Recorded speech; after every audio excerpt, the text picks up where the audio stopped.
What's up, YouTube? It's your boy Banzy Clover, and to my right or to my left is Slev. She's here once again, and she will be here permanently. Don't worry about that.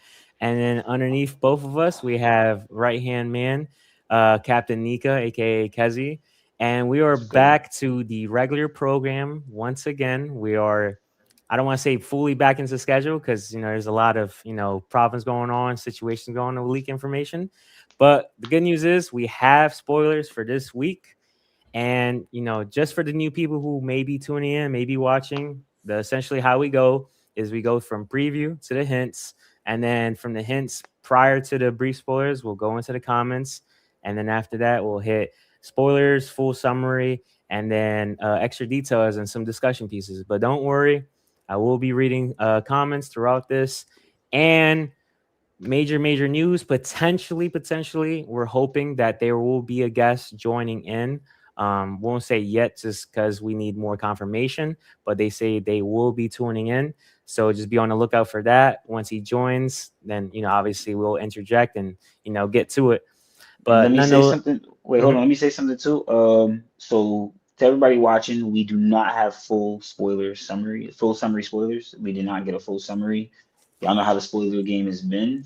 Also, my dear co-host, Vans, do not announce where spoilers are coming from. If they can't Yep. see it on the screen, oh well. But trust where we're getting the sources or where we're getting the spoilers from. We are reading them from known sources. Remember, spoiler content is not do or die. If they're on the internet, people send them to me. They're worth talking about. We're going to talk about them, but we do not need to have spoilers. Keep spoilers in spoiler conversations, nowhere outside of that, and be respectful to every conversation with One Piece outside of this chat. Okay? Thank you guys. I Yep, appreciate no, it. that is definitely needed. Just That was if you guys perfect. are unaware with what's going on, it's a pretty chaotic, hostile environment right now. So just Yeah. what Nika said, just please try to follow promptly, just so we can, I guess you could say, preserve what we have at most right now.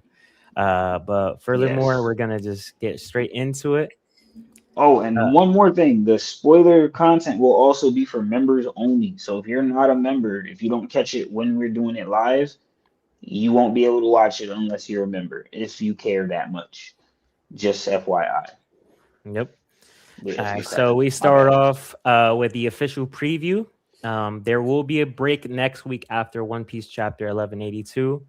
If you're wondering why, it was due to scheduling conflict, and then on top of that, Oda does need a break because the magazine break wasn't essentially a real break for him Yeah, due that to the wasn't his break. scheduling. So he just don't get upset with Oda. He actually needed his time. He was actually working throughout the quote unquote break, Yeah. but yeah. It was a So three chapter run, but Golden Week we took a break, then he came back and now he's taking his break. So, let him get some rest in and for so we sure. start off with the preview, the official preview. It's stated to be Emu's demonic hand descends upon Elbaf. I wonder if Emu's demonic hand / Emu clutches will attack Elbaf. Mm. This is interesting. Are Like we preview. are we seeing just off the preview alone? Are we seeing? You guys could both answer like whenever, but are we seeing more of an escalation? Or are we seeing more of a like okay, this is the final bits to the fight so far? So I Oof. think I think I think there's going to be more of an escalation, and yeah, I mean, Emu's already there.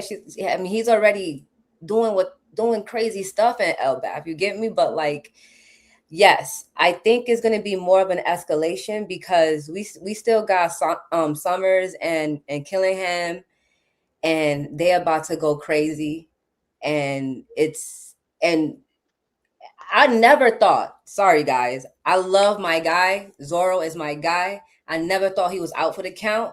And Sanji, obviously, I guess he's like fourth or third, I guess. He wasn't going to be out either. So, yes, I think we're going to have, a little bit of more fighting in Elbaf. Mhm. And I think I think Emu and Loki's still gonna be fighting too. I don't think we getting Luffy yet, but I think Emu and Loki are gonna still continue to fight. Okay, Yeah, I agree. you agree? Okay, Yeah, I agree. I agree. escalate, I more to agree to the unfold. most part. Yeah, more for the fight. Y'all all that. thought that Zoro and Sanji was gonna be like down for a couple chapters. It's not that I thought they were going to be down. Oda did make it seem like this all could end abruptly and quickly. If they had all got put down, and then if Luffy would have already arrived if Luffy would have arrived with Loki at the very beginning, I would have thought that, because that means they would have probably fought, and then they would have left, or whatever would have happened at the end of it. They would have all ended there, because they would have just did the joint fight there, Emu versus Loki and Luffy, and boom. But because Loki showed up first, it seems like things are getting prolonged. So, Right. Yeah. But yeah, I agree. everything, I think it's gonna escalate before it de-escalates, for sure. For me personally, Mhm. I just never really thought those two. I don't know. I just always feel like they're always in like in a twin setting when it comes to just Oda's writing. So like it's like narratively is like something happens to Sanji, the same thing kind of has to essentially happen to Zoro. So if it's like Sanji tanks something, I expect Zoro to tank something, because like the one thing that they both have hand in hand in comparison, and like Sanji has a little bit more, or not a little bit, or way more of an explanation, is their durability. Like it's just like that's just always like a consistent thing. It's like Zoro might be like, 1 HP, he's about to die, but if I had to put all the money in the world, he's gonna take a hit. Like he's going to for sure. Sanji, on the other hand, he has full explanation, backstory, and potential ability behind it. But Zoro, I know for a fact, it might not make sense, but he will be durable in any sort of setting. Yeah, they're both tenacious, very tenacious characters, just like the captain. Yeah. Something I hope to see from Jinbei later on, because the monster trio, Luffy, Zoro, Sanji, they already got that grit that they like, they gonna move like that. Jinbei, we know he can, but he kind of move like pops, like grandpops, like Like a like, protector. Like he's gonna protect. yeah. I want to see. You can be a protector, but I still want to see that you're a fighter, though. That's why people don't really give Jinbei that credit when they talk about him, because we haven't seen him eager to do something. It's always him getting put. He's always put in a corner, and then he has to push. The only time I saw Jinbei eager to do something is when Ace pulled up and he was like, "Nah, we gonna fight right here." That's the only time I seen like Jinbei with a real battery in his back. And that was a good fight. We got 5 days worth of a fight out of that. So that was, contextually, that was great. I'd like to see him buckle down beginning of a fight like that. Okay. Yeah. I mean, we'll see. Like I said, for the people who are watching, I am, essentially reacting to this like new, this is my live reactions to everything. So I haven't seen anything. So I do want to see like how and when they get, back up, because I already assume like it's not no rocket science. Like I know for a fact they're gonna get up. In Oda I trust. But I see you guys, Jay and Reggie. Salute to you guys. I see you guys. What's up? Shout out to y'all. Shout out to y'all. I'll get back to the comments in a few before we get to briefs. So the next one we see Love Skypiea arc. Now these are the hints. Yep, and these are the hints. So this is the panel from Skypiea, and we see I guess you could say the dialogue stating with, "Take the girl to the altar, God of the sun, God of the rain, God of the forest, God of the earth." I've been seeing a lot of, I don't want to say full circle, but I've been seeing a lot of, I guess you could say, the community starting to finally see things come full circle when it comes to just the lore behind gods. Me and Nika has been preaching for the longest, God / dream fruits. We've been stating that when it comes to the playing field, I guess you could say the chessboard. So all of this has always been just like, I guess you could say, fresh in the back of our minds. The only thing that we literally disagree with amongst each other is literally who is in what position, like who is in that, that chess piece. But other than that, we just kind of been on this wave. So it's like, I'm happy we're getting this lore. I never asked you about this stuff. So like, when it comes to, do I want to say hierarchy? I guess you could say hierarchy. Do you believe that when it comes to amongst all the devil fruit users, right? Let's say like the most basic of the principles for devil fruits, do you think that there is like someone that's like, I'll put the most basic person, let's say Smoker, right? And then I have a person like a Luffy, like a like maybe a Chopper, or just like a Emu, like a Loki, do you think that when it came to the creation of these devil fruits, that there is essentially like, this is this devil fruit, a god slash dream fruit, and then there's like the basic little principles that was like wished by people, where it's like, I would like a lollipop fruit, and this is what came about, and these fruits are like meant for gods. So you talking about like the origins of the devil fruits, essentially? Kind of like more of like, so like when the devil fruits came about, right, there had to be like the first, I guess you could say, I don't want to make it sound like Pokemon where it's like the starter Pokemon, but like the starter fruits, right, like the I first agree. originals. There are starter fruits. Yes. Mhm. So do you Yes. believe they were like the god fruits? Those were like the starters? Yes. Okay. Yes. The only thing is these god fruits, or these gods, initially kind of like low-key went over my head. The only thing I really paid attention to was the sun god, because Mhm. Joy Boy, sun god, Nika. That's the only thing I kind of like paid attention to. But for the most part, I respected Skypiea so much, because there's still always so much like get back to that. Anytime we kind of like go further into One Piece, we always kind of trickle back to Skypiea a little bit here and there, right? So so I get frustrated when people like brush Skypiea off, because Mhm. look at what we have right now. Like, look at this, yo. So to your point, yes, I think there are original, like the first fruits were like some type of god fruits, and those god fruits may have possibly granted other, type of wishes or whatever, dreams, through whatever powers that they can do, like all those water devil fruits may have come from either the rain god, or you know what I'm saying, all those earthly devil fruits may have come from the earth god, you know what I'm saying, like Mhm. I don't know. So Like a yeah, multiplier?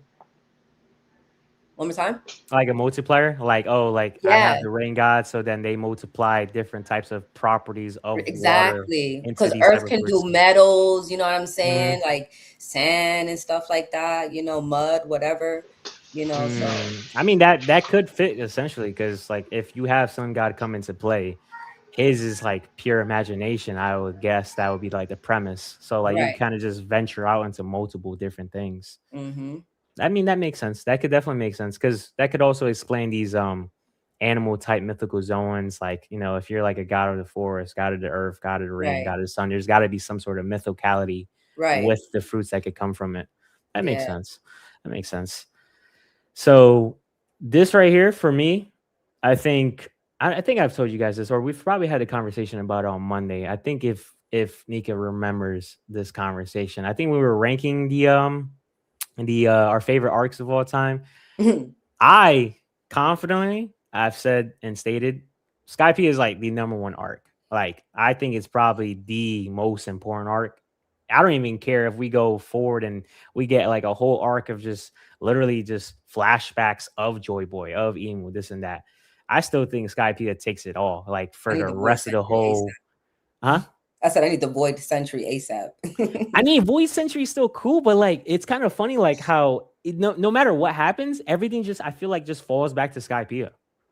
It does. You know It what I mean? does. So it's And the just like, sky and the yeah, sun and yep. the moon. So it literally just feels like it's like a default back. Like you just kind of just fall back to it no matter what, bro. So Mm-hmm. it's Mm-hmm. interesting. Let me go to the next one. So we got lore fans, big one, and then this is from Narcos, and he's Pablo. just Pablo. He's just chilling out there, just thinking, smoking. So this is big. So this is gonna be a chapter based on lore, which I've been asking for, because I need it. Yes. I I'm need big on more. lore and world building piece. Yes. And then we got the next one.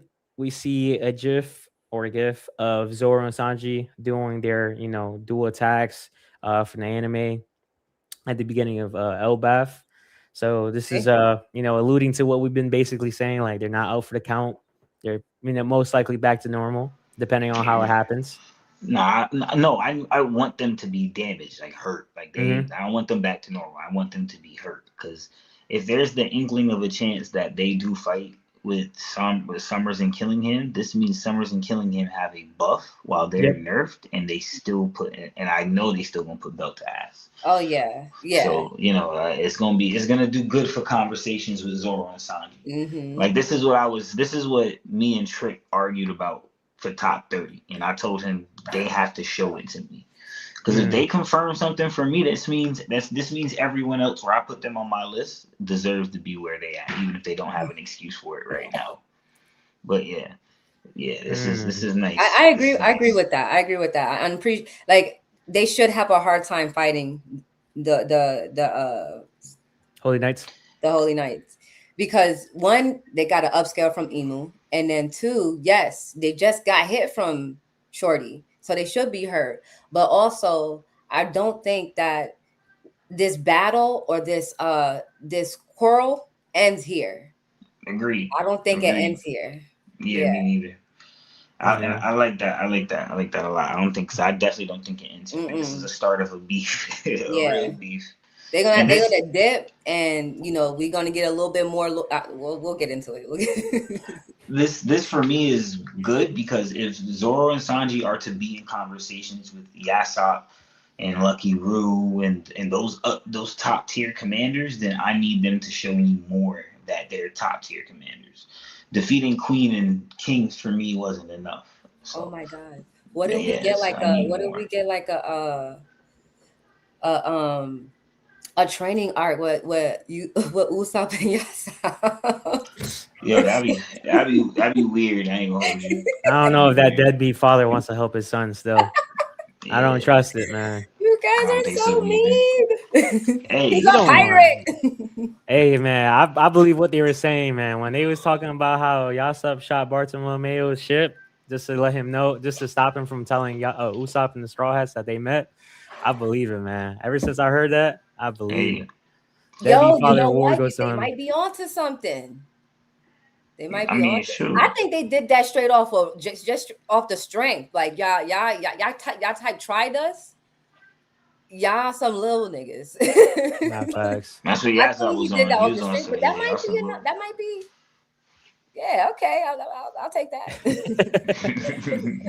Quick reminder to everybody, please. We're gonna continue, obviously, but just please leave a like on the video. Please subscribe. Yeah. And also, if you do get a membership, if somebody puts it in for a membership to be given out, you could just link it to your Discord account so that you have access to the the paid membership. I guess you could say gifts, the awards, regardless of what it is, it's going to be titled to you. And then you're also going to have access to like the super chat that's within the Discord. We'll be in there. We discussing your pretty much every single day, regardless of the topic. It could be spoilers, it could be agendas, it could be just power scaling. Regardless, we're going to be in there. And also, if you guys are leaving comments, you guys can leave comments. I will read. If it's like a theory you guys want to talk about and you want us to discuss, I will pull it up. If you guys want to bring up something that you're questioning, like you're confused or you want our opinion on it, please also bring it up. We'll discuss it up here as well. Just don't worry about that. If you have anything that you feel like you might feel stupid about, don't even worry about it. Trust me. We'll read anything and we'll discuss it. In the next thing, right now we got brief spoilers. Yeah, we can read some comments. You should read some comments before heading into the briefs. So we got Za, and he says we hear upscale coming. Facts. It's a Za upscale. That's all he's here for right now. He just want to announce he has an upscale. That's lit. And then let me see. Let's see. It might be the man. It might be one of the men you hate, Za. Just know that. So now you gotta like him. That's the crazy thing. You can't. Otherwise, it's not a Za upscale. Yep. And then we got from Reggie. He says Zoro looking clean, Nika. You can't lie. That's a fact. Reggie already know. People don't like Zoro's. I don't like Zoro's fit. Exactly. You see, and look, and I'm a Zoro fan. I don't like Zoro's fit. They could have done better. Cool. I don't know. It's too much green. You know what I'm saying? Like, but that's what it's Moss head, man. Okay, but like, I don't know. I don't like the fit. It's not. Wait. Quick question. If you are a Zoro fan, right, Can I ask you an honest ranking? Right, you don't have to do all 5. I just want your personal opinion on these 2. Okay. Can you please tell me if you got Wano and Egghead in your top 5 for fits for Zoro? Damn. Shit. Are you kidding me? Nigga, you called it. You got Low both of them? key. I don't know because I like the suit and Dressrosa. Oh, you like his Dressrosa fit? I like it too. the It's suit? clean. Yeah, Yeah, like you look the like John suit. Wick with swords. That's what it was. That's one of his cleanest fits. I ain't gonna Nah, hold you. facts. The suit, then but Wano was so pressure. Like it was just so much pressure on that. Like that nigga just was. The But which the version are best. you talking Look, about? Because for I'm me, gonna it's do not the 3. Top Wano. It's 3. not the wait. Hold on. See, for me, it's not the Wano fit that he fought in Onigashima. I like when he had the kimono on. Yes. Yes, the That kimono. okay. That we talking about. Yes, Cool. Yes. the Making whole sure. thing, the whole shebang. Come on now, don't do Nah, that. the toughest part about the Yeah. kimono was when he's just chilling. He got the one arm in tucked in. That's just tough. That's clean. That's how it's supposed to be. He looked natural. It felt You natural. knew he Yeah. was Yes. home. Like he was home. Yep. Yeah. I agree. We got from Danny. Shout out to Danny, man. He said, "I'm convinced that 3 of the 4 gods created the concept of the 3 categories of devil fruits." That's an interesting That's fair. statement. That's fair. And there's a lot of that in mythology. There it comes from where the 3 subcategories of the fruit come from. There's a lot of mythologies behind that. Crazy. Yeah, I think I'm gonna send you a video on that, Danny. Actually, I got you. I got something on the TikTok with that. I'm just thinking like let's say 3 of the 4 did create the concept. Would it just be like, hey, 3 against the 4? And then like it kind of just like parallels to Yeah, like later on to like what happened to Joy Boy? that could make sense. I would Hmm. say that could make sense because just me and Blue were talking about that. Shout out to Blue. Basically, Emu was. People say that Emu. A lot of fans speculate Emu was mad that Sabo was in his presence, and it was one of the reasons why was because he's a devil fruit eater. Because Mhm. Emu doesn't like devil fruit eaters, possibly because he can't Domi reverse them. That's why he wasn't able to Domi reverse Loki and Luffy. If that is the case, then I would say to me that makes sense. I'm gonna be honest with you, that completely makes sense. But some people, they sway back and forth on it. But that's the theory so far. I like that. I mean, hey, if he's mad at Sabo for whatever reason, especially against the Devil Fruit, I still don't take that as an L because I still think I've told you this before. I think Sabo his flame fruit, I don't think is truly what it is. I think it's a god of No, it's fire a type god of fruit. fruit. I think it's a for Yeah, sure. it But has to it's be. like if Emu was mad at the devil fruits, Yeah. then that means he didn't create them. You get what I'm Yeah. saying? This is where I lie in confusion about Forest God because Emu could be either Forest God or Earth God to me right now. It flip flops. But then I have a strong feeling Chopper could be Forest God on a whole nother note. So it's like I don't really know what to call it, but I just have my speculations on each character. I know I say things on the fly when I'm on the stream, but my thoughts are I don't really have anybody solidified, even with the current information we have now that we're gonna get to later on. I don't have it solidified in my head that that's what it is. But there is a definite thought pattern that activates in my head when plugging that into the narrative. So yeah. I get what you're saying. All right, so I'll read some more comments. A lot of them right now so far is just them trolling, saying some funny stuff. Okay. So I'll get to the brief spoilers right now. So we got brief spoilers right here, and it starts off by saying Sanji and Zoro are up, injured but not completely defeated. Loki He was combines right. his He was right. lightning. Yep.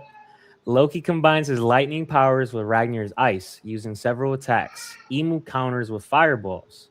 Somers and Killingham are indeed stronger. Somers, for example, carries a giant ship on his back all by himself. They try to continue their plan to kidnap the children. Killingham creates his strongest creation yet, Nightmare, using the fear of his own dreams. Zaza, the rain goddess, whom the world government fears most. Okay, that's interesting. I'll continue obviously more down, but I just definitely want to talk about this, especially this little last sentence. So with the Zaza thing, okay, I wanted to ask you guys. I'll give my take on it. in a bit. So I've been seeing a lot of speculation about who fits that role, right? And surprisingly enough, I don't know what started this, right? There's a lot of conversation I get or argument about the gender. So we're seeing from essentially the paragraph or the sentence, the rain goddess, right? And so like the first immediate thought that people are having is that, hey, it has to be a female that, could potentially be that new up and coming rain goddess.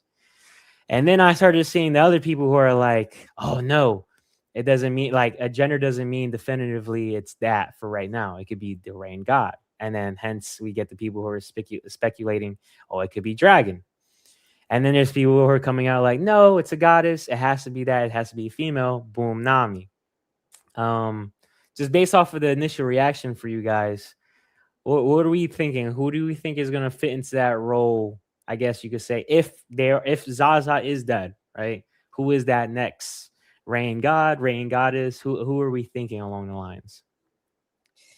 To be honest, yo, I really don't know for sure, and I really feel like Oda wants us to think that it's dragon. You know what I'm Mhm. saying? He wants us to think that because like he always be doing stuff like that. He'll want us to think a person is a certain way, and then boom, we get a backstory on some shit.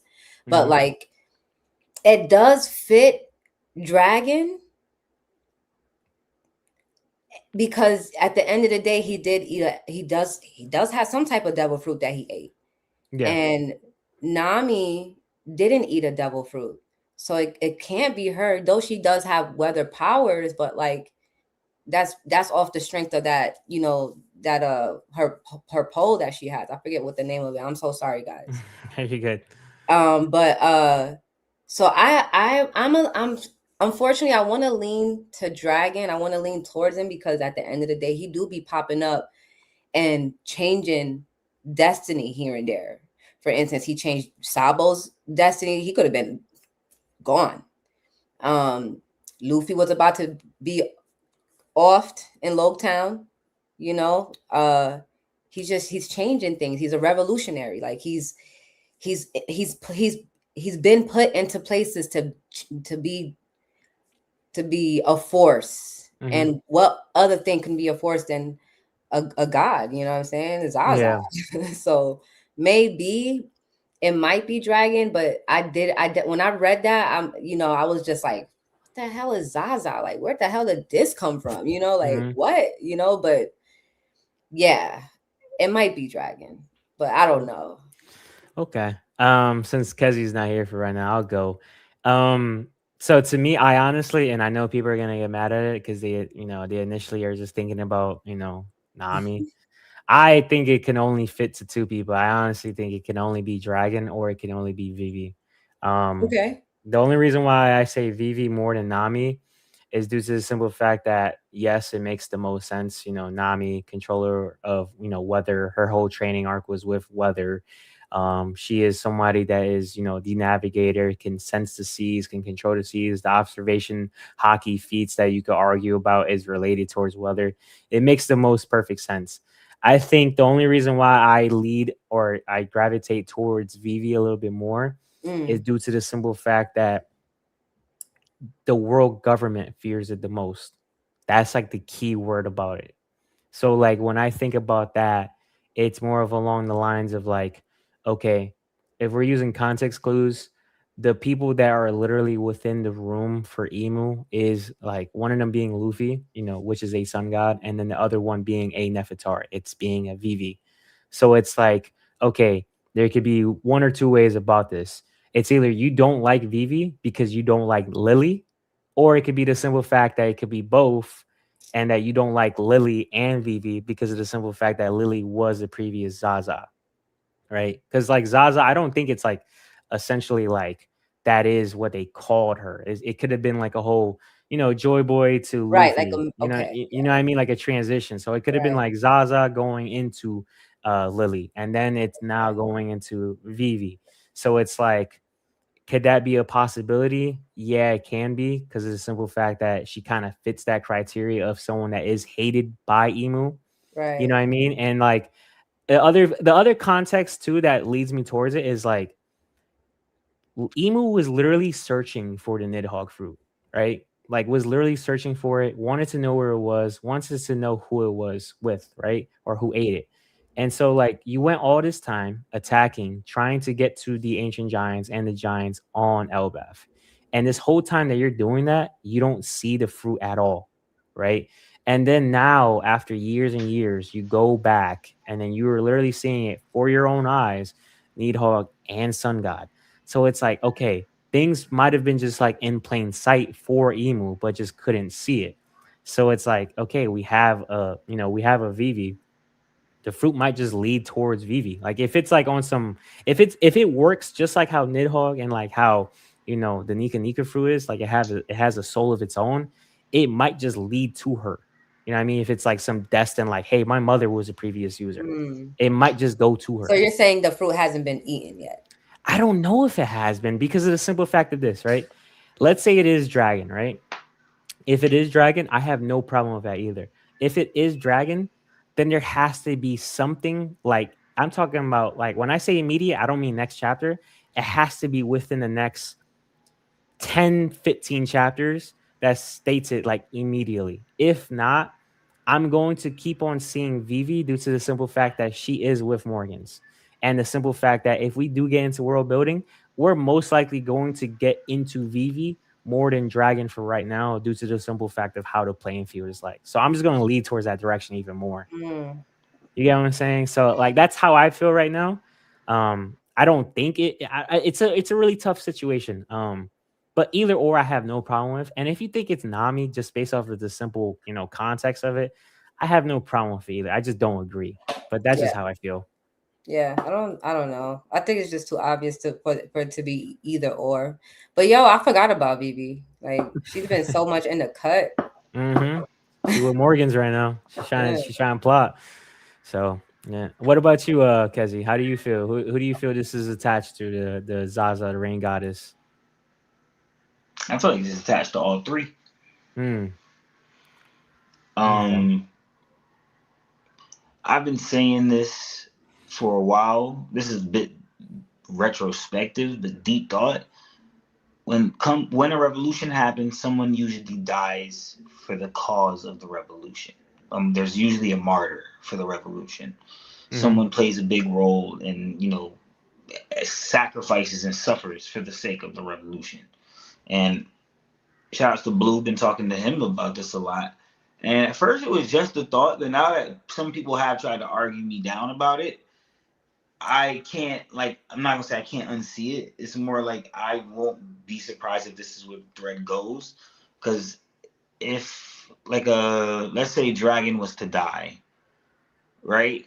And he dies doing something that sets things even further into motion.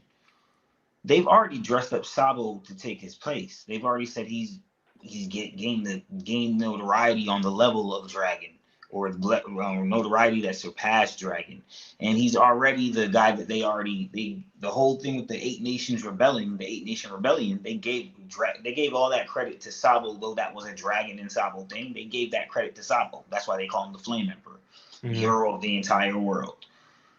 They've already dressed up all that for Sabo. And power-wise, he's getting to that threshold of a leader. That's how I view him. So if Dragon was to die, right, and this fruit was to go to someone, not saying, because I don't believe, you see how somebody dies and gets the fruit, or the next person that gets the fruit could be better for the fruit type of vibe. I do believe that this could still be said for the scenario we're in. But that doesn't mean that these people couldn't, the person that ate it before you couldn't have awakened the fruit, though. You get what I'm saying? So if Dragon is to die, the only other person that would make sense to get a weather fruit in relation to Dragon would be Nami. So I think the story is segueing, it's starting with Dragon, and then it segues to Nami. Because if the fruit is based off of a goddess, and not just a god, but a goddess, it would be crazy. It wouldn't be crazy to say that, hey, Nami probably could maneuver with that fruit even more. And this is just off the vibe if Nami was to get her fruit. Having Zeus attached with the weapon, it just, I'm gonna be honest with you, she just seems very weatherly dangerous, and she's already being called a weather queen. So it's like I can see it happening, and more than one person can inherit a will that's from one person, if that makes sense. So just like there's multiple people that could take on like a Rogers will, or whatever the case may be. I think the same thing, the same sentiment is being carried with this rain goddess and someone probably like a Vivi, who's probably a I feel like she is related to. We all know she's related to Lily. So even if Lily did have this fruit originally, not saying she did, but let's say she did have this fruit originally, everything we're seeing now would just make sense for Vivi because she's someone from that lineage, that at least someone that's had this fruit before. So it's like seeing Roger and knowing Roger reminds you, like there's so many moments when Luffy reminds you of Roger, but then you're like, no, but Roger is Ace's dad, so there can be a lot of flavor there. So I think it's tied to all three of them because it's going to start with Dragon and then eventually Nami gets put into that picture, that pedestal. But I could be wrong, of course. This is just me speculating, guys. But all the lore that's been lined up for Dragon, it very much seems like it's this. Yeah. Then on top of that, I can't ignore all the signs that are related to this that are not yet there for Nami, but it's like she's damn near there. Yeah. In creating the picture. You get me? So that's where we're at right now. I'm seeing a pattern with all three of them, and I do see Nami and Vivi being in the Holy Land together very soon. So this is like starting to make more sense. But yeah. So, quick question, and you guys could both answer it, and everybody in the comments can answer it. Would it be not? I don't want to say definitive fact, but would you guys teeter over to a 99.9% confirmation? Don't want to say 100% because Oda could just throw a curveball. Would it be 99.9% confirmation of you guys if Vivi's mother, Lily, was the previous user of it? The timeline is too far back for Lily to be Vivi's mom. Not her mom, but like if she was the previous descendant. Descendant. Yeah, like her ancestry. I don't know why I said mother, but I won't say it's a confirmation that she could get it. Mm-hmm. Yeah, I would say it's a confirmation that she's related. She has some inkling to it. Like there's some relation there because her predecessor had the fruit. So there should be detailed logs, if anything, that of how this fruit works or whatever the case may be. Just like how they like the devil fruit log. We should possibly get some information there. But I wouldn't call it a confirmation though. I personally don't think nothing's a confirmation until it's outright said. Within these concepts of like the whole God stuff, because it lined up, it could be Dragon and it could easily not be Dragon, and then Dragon could just have the fruit of the rain god's companion. You know what I'm saying? Mm-hmm. So like it's a whole lot of stuff there. I don't know. For me, I have agenda bias. I think if that was the case, I think it would be 100% for me due to the simple fact that I believe it was at the Reverie or I believe it was at another meeting, but they literally wrote Vivi's name completely wrong on the guest list and they put it to her ancestor Nefertari. So like to me, it's like, all right, the story is already narratively stating that like they basically like look like each other. They're literally mistakenly putting their names together. That's confirmed. Yeah. So it's like if they were to do that, I'm not saying it's gonna happen. None of this is a factual thing. For me personally, that would just be 100% for me. Right. Just saying. But we can continue going with this. So we finish off with, it says right here, Zaza is so strong that she easily floods an entire village. Zoro and Sanji prepare for the final fight against Killingham and Somers. Okay, so this rain goddess, this flooding of the entire village, this seems like, I don't know how to explain this. Because like if I like thinking just like in my head, because this is like a weird thing. So the weirdest thing that I've always stated in my head, like to people when it comes to discussions about One Piece is like specifically when it comes to, I guess you could say the con of a devil fruit is like, if you're submerged fully into water, right, and you literally get the cons of not being able to swim within the water and you're kind of stuck. Like, I've always wondered, like, could Oda make an actual like water god model fruit? Like, because like, you know what I mean? Because like that just like to me just feels like unless you have like incredible hockey or you have some sort of like barrier fruit, like the moment you're just getting drenched in like water, and I understand there's a difference between like ocean water, sea water, and like just regular water and like rain and stuff like that. But it just seems like to me it's like it's the world government that they're stating. It's not like, oh, we're just thinking about Emu because of omens and flames. Like, oh, the rain goddess could just put out the flames and omens. But it just seems like it's like an overall problem for anybody there. You know what I mean? Like I always just thought to me anything water related when it comes to whatever fruit would just be the most broken. So it's like I don't know how you guys view it. Like amongst like if she is just feared this tremendously, you know what I mean? Like not saying that they won't state Joy Boy isn't one of them, but to me right now personally, it just feels like she's like at the top, number one priority problem. You know what I mean? Yeah. So what did Egghead say? What was his speech? How many What? times did the Earth, Flood. Oh, flood. yeah, you don't think It was. maybe like Oh, go ahead. I'm just thinking. now you good the speech when he was talking about how supposedly the Earth had flooded twice and that's why we have all these islands or whatever. Yeah. Now the world government, the Celestials, they up there in Mary Joie, high up. So the world government would fear some type of water god because they can bring on, like, I mean, I don't know how, Because they're closer to depending the on how water. strong, yeah, I'm saying like it could bring tsunamis, you know what I'm saying? They could Yeah. level a mountain type with with their power. So I wouldn't be surprised if Actually, hold up. world government would be kind of scared of a Before you go into this, I do Okay. want you guys to read this question too, because this is interesting. I want to see you guys' insight. Shout out to Dean's Life. He says, well, that begs this question. Is the world sinking due to increased water or is the world being pulled down? If the first, who generates the water? I think that's what you're alluding to a little bit, Slev. Yeah, there you go. So what do you guys think in remarks to this question? It's increase. It's due to increased water. Mm. Yeah, I think it's due to the increase. Because like the planet or whatever cannot is providing its own water, its own resources or whatever. Then you got these crazy ass people adding on with their devil fruit powers and causing more cataclysmic issues with the land, the weather, you know what I'm saying? Like there's devil fruits out there that can do like earthquakes, So yeah, I definitely think it's due to increased water. What about you, Kezi? What you think? Actually, very interesting. You got to ponder about this. This one I'm gonna say it's a little bit of both.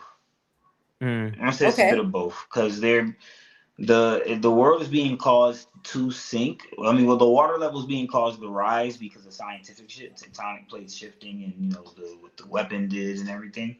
So I think the water is increasing, but at the same time, well, no, the water is not increasing as of now because the rain god is not active. Mm-hmm. If that makes sense, right? But the rain that's here is being increased. We're sinking because of the scientific shit that's going on. Okay, I could, yeah. Okay, so that's perfect. So now I have a question to follow up with it. This is my own personal one. You guys can answer in the comments too as well. Do you believe then? Well, question one: what was previous to Mary Joie? And two, do you think they went up? Eradicated the Lunarians, not more because of they were worried about Lunarians, but two, more of like, hey, we want your spot just in case there is a flooding. Repeat that one more time? But not just in case. They knew it was gonna happen. They knew that was happening, so they did it because of that. It was the highest point it was the highest peak of the world, so they took it because of that. The world government. So the question that I asked, or Emu or whatever. So the question I'm asking Band of 20 is: do you think, or one, what do you think was the previous location before Marie-Joie? And then 2, do you think they went up to the Lunarians to eradicate them to take that land because they were worried about the flooding to come? Then I agree with Nika. Yeah, a little bit of both. Yeah, because even the way of now, like you look at it, I don't think there was any place before. The kings were in their respected places. They're in their respected kingdoms, and their lands. They came together and said, "Yo, we gotta get them the fuck out of here, bro. Like that, we gotta get them out of here. They're good. They all up there. They chilling, whatever it is." And that's probably not even from the. You know, it's crazy because I'm still not decisive on when if first world or first world or second world, if it happened. I'd have to have the mirror right in front of me to really try to depict it all. But even still, I wouldn't be accurate. But regardless, I think it was a bit of both. Like I said, though, like Imu knew, like, okay, we need this point. We need this for sure. No, I was just specifically asking because my mind instantly thought about Marco's and Whitebeard's conversation about like the Lunarians and their history. And then I was also just thinking in my head, like, well, after they did kill Joy Boy and the 20 Kingdoms came, they did vote to, bring the 20 Kingdoms to Marie-Joie. So it's like making me think like there has to be an origin behind everything. You know what I mean? Exactly. Like there's no way like, Imu wasn't just like the first one there and it's just like pioneered a bunch of people to come just join outside of the, following races. There had to be a land before that. I don't know. That's how I personally feel like. Right. But you think they felt like they didn't have a choice? There was a land before that. I think that was the Ancient Kingdom. They probably wanted the Ancient Kingdom, and then after going to war, they realized it's something that's going to get sunk. And then that's where the Red Line really takes precedent. Because I'm pretty sure they wanted what the Ancient Kingdom probably had and probably couldn't. It was like a loss, like looking at it. Like they got mad shit. All this ancient tech, everything Vegapunk's talking about. Emu's literally giving Vegapunk the chance to recreate things that would be beneficial for society, but he doesn't have any, but that Emu doesn't have anymore. But if you go off of what Vegapunk said, I'm just recreating shit that was done already. Nothing I do is new. I'm trying to keep up with the past. So to me, it seems like the Ancient Kingdom is that much. This is possibly why they were such a threat as well, because they had so that their advancement in technology was just so heavy. But yeah.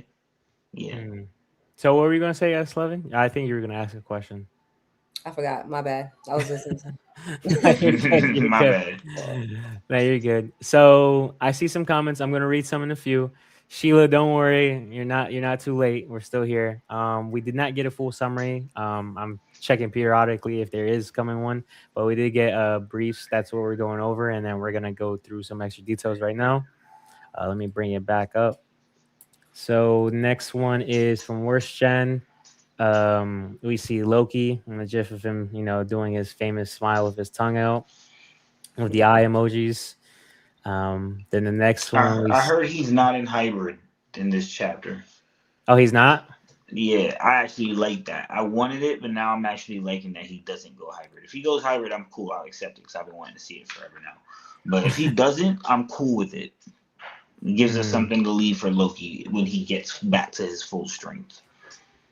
Yeah, I like that as well. I don't want his full back to be shown right now. I don't want that because he's hurt. So it's like even if he does it, I wouldn't get the full gist of it, and it wouldn't be nothing exciting to see when he actually is at full power. So when he's at full power, I'd want to see him go hybrid. Nah, yeah, I agree. I just feel like if we were to go down that one that path, I already get to see Oda putting a statement coming from Loki like, damn, if I was at full health, I could do X, Y, and Z. I don't want to hear that shit. And then we see from Wershen again, he says, Chopper treats Gerd's wounds in a chapter, her fingers. Shout out to Chopper, man. Top 3, top 2, top 1, doctors out there, man. Factorials.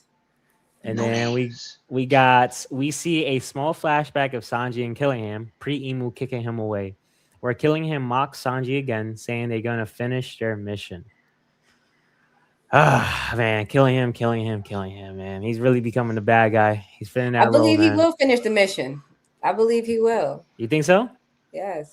Wow. Okay. And what do you think? I believe so too. I believe they're finishing this mission. Yeah, they getting away, bro. I don't think we end. They taking them kids too.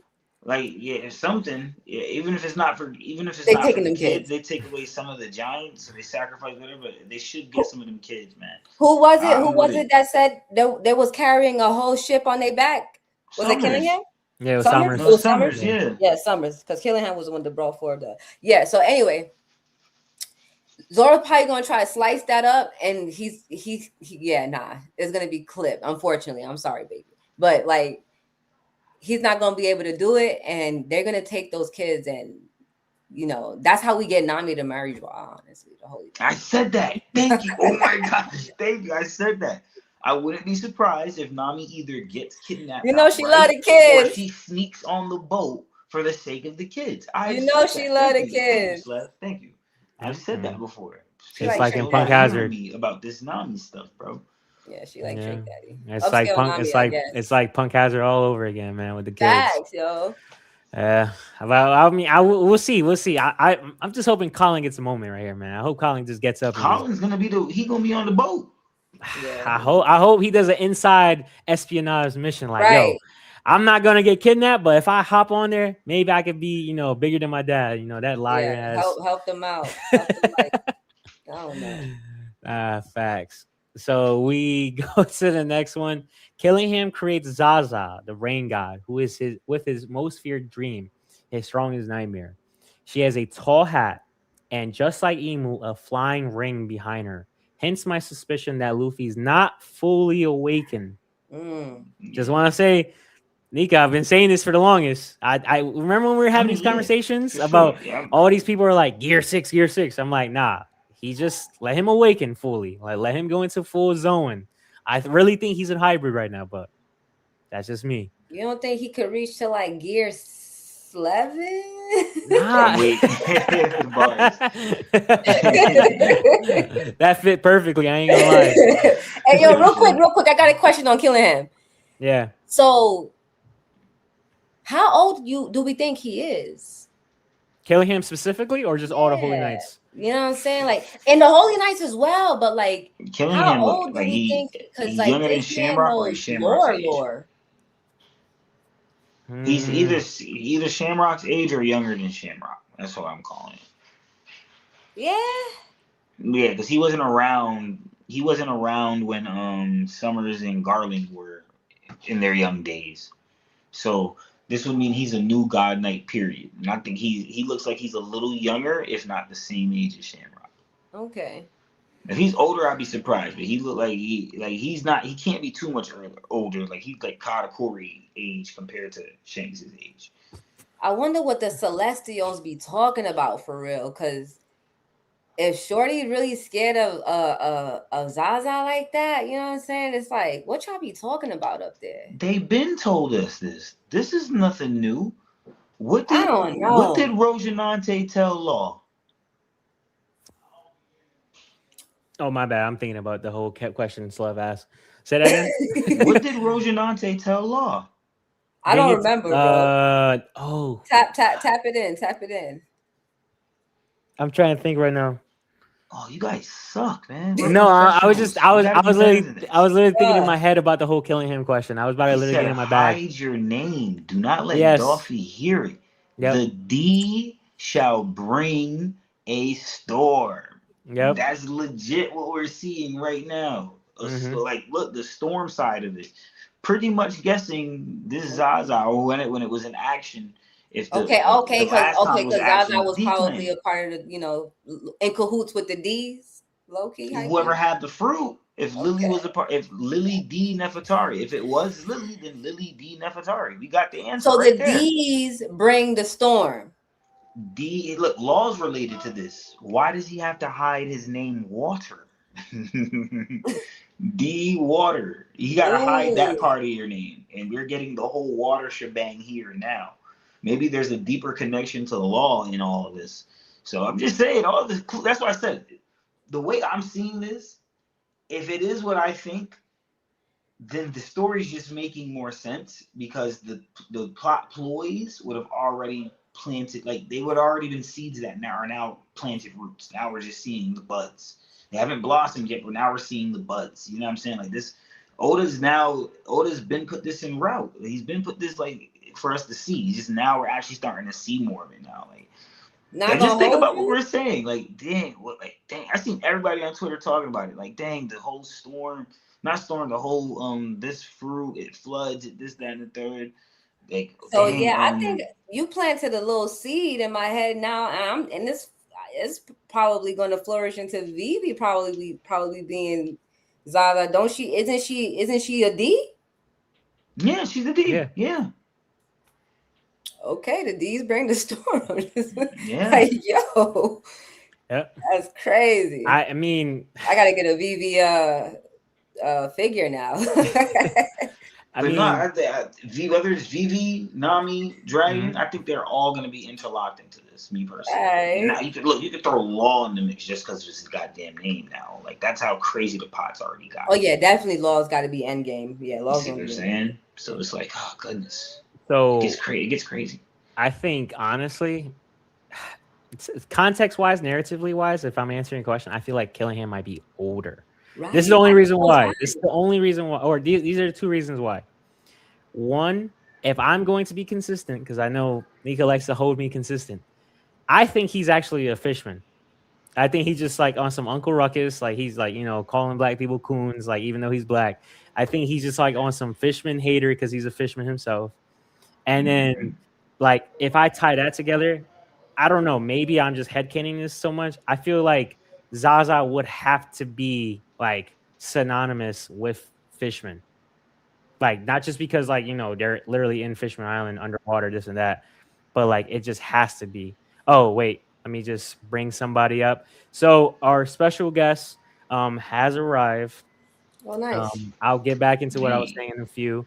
But let me because I was about to say, for everything you just said, none of that correlates to his age. None of that. Well, I was going to get. I was going to get into it. Young or old. No, I was going to. I was going to get into the. You I was going to get into the simple fact that one, due to the simple fact that if he is a Fishman, then he would know the history regarding to Zaza if Zaza is related to Fishman, and the simple fact that if Jinbei doesn't know who Zaza is, because Jinbei is Mr. Know-It-All, if he doesn't know it, then this history predates Jinbei's knowledge.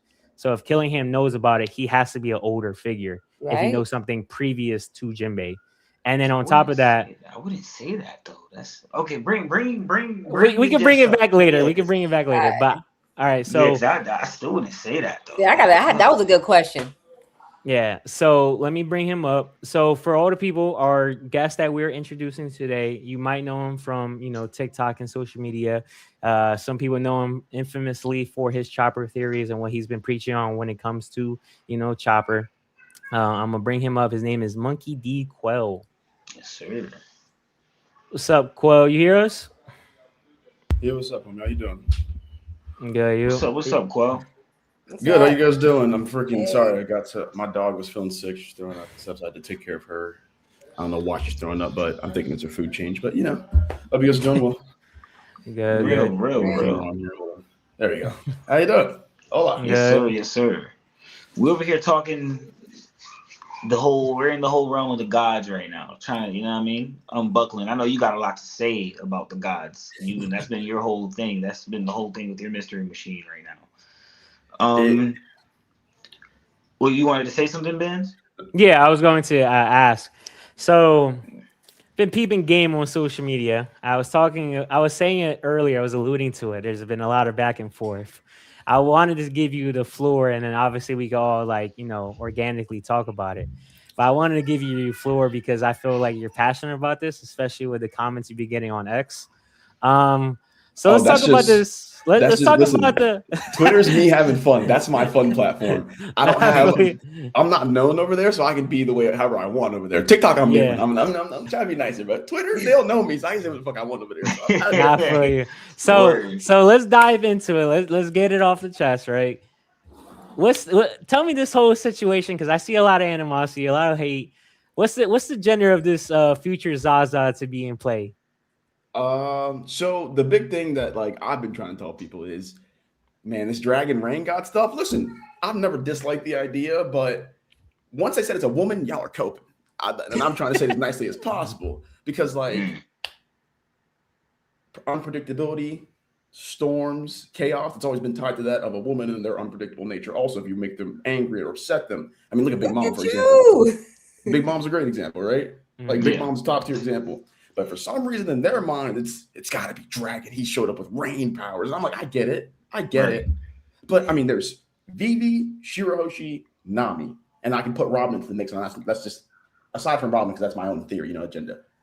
I threw Law into there just because of his Even Law, his he gotta name. hide water. Like there's so many people you could put into it. Like I don't get me wrong, I'm one of those people that want Dragon, but I've already said this in this stream. None of my speculation has to land because it could be. And Otis left such ambiguity about this topic. It could literally be everything could point at Dragon and it end up being Law, like I just said, or end up being Vivi, or end up being Nami, like, or it could be for one person, or it could be it goes to another, or it could just be more than one person in some weird way, because more than one person can inherit a will, if that makes any sense. But yeah. And that's the big thing too. Like, see, my big thing with this story is like, okay, we've got this precedent of wills within the story. The wills of the fruits make their way towards the person. We haven't been explicitly stated and told Nika's a man, but we've seen the silhouettes, and then we saw a flashback of him in the manga. I'm pretty sure it's a dude. You know what I'm saying? I don't think it was theorizing Nika was a woman. I mean, there's a possibility, but like as far as we're concerned, it was a man right now, right?